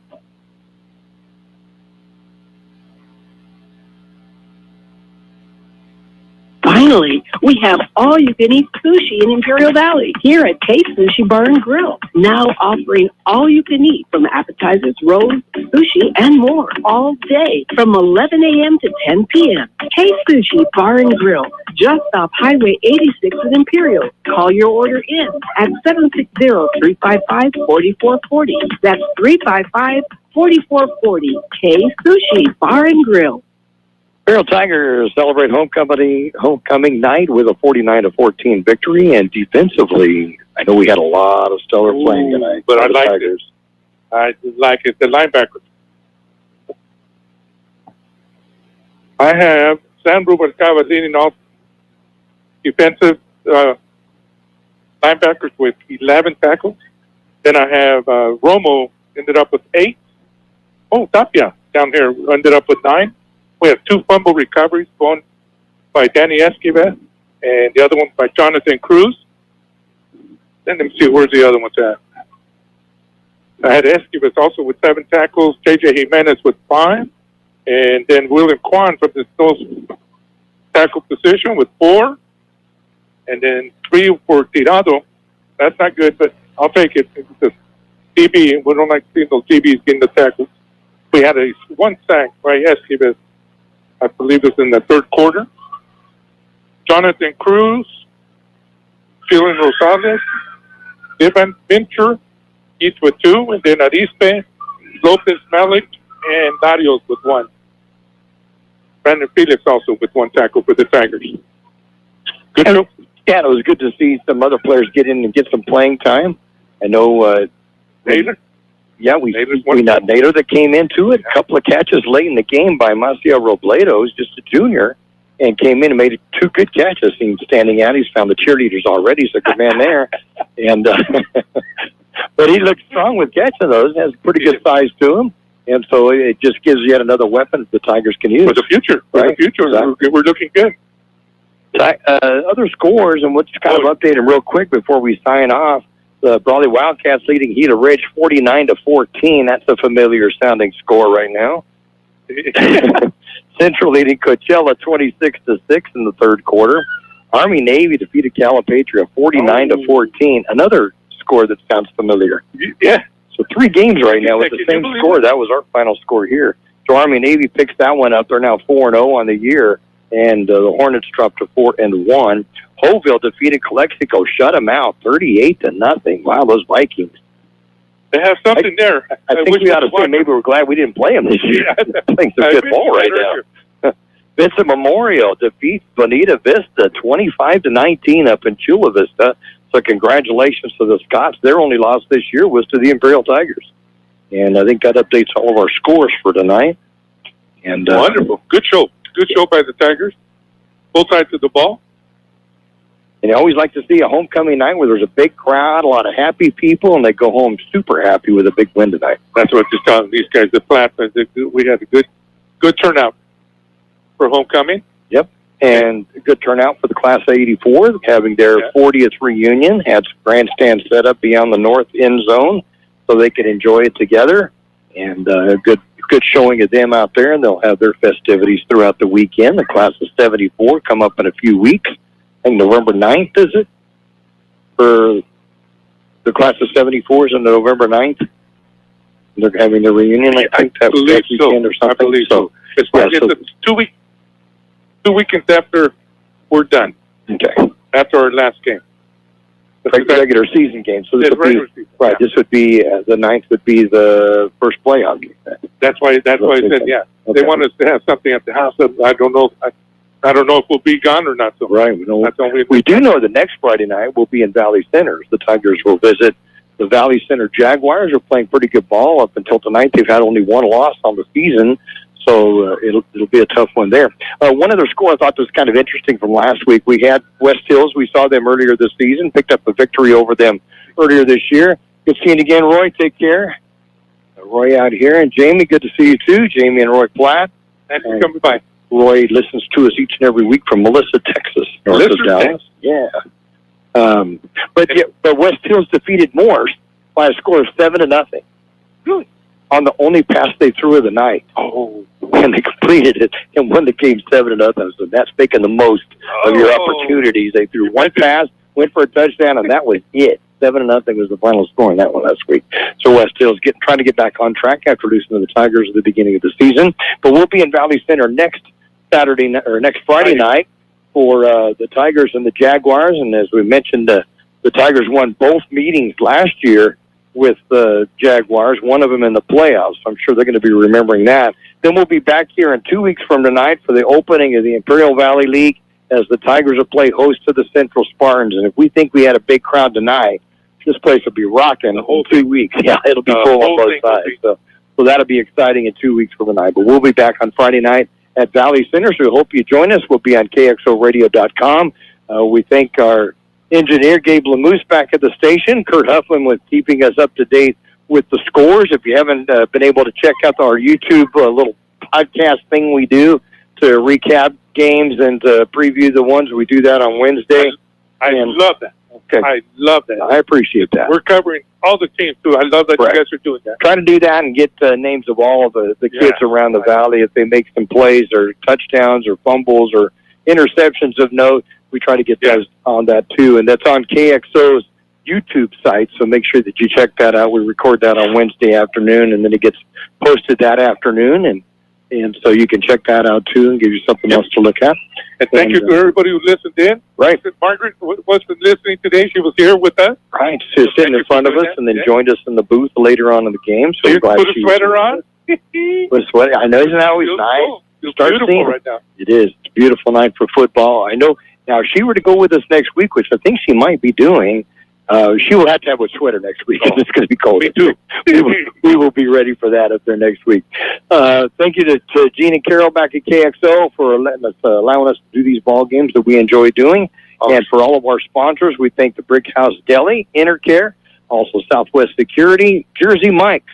We thank the Imperial Quarterback Club, Stan's Auto Body, K-Sushi, the Imperial Tiger Football Association, El Zarape Restaurant, Roto-Rooter, Kennedy's Carney, and UPS, all of our sponsors in 2024. We appreciate each and every one of you, and we just encourage everyone to go use their services when they are needed. Yes, please.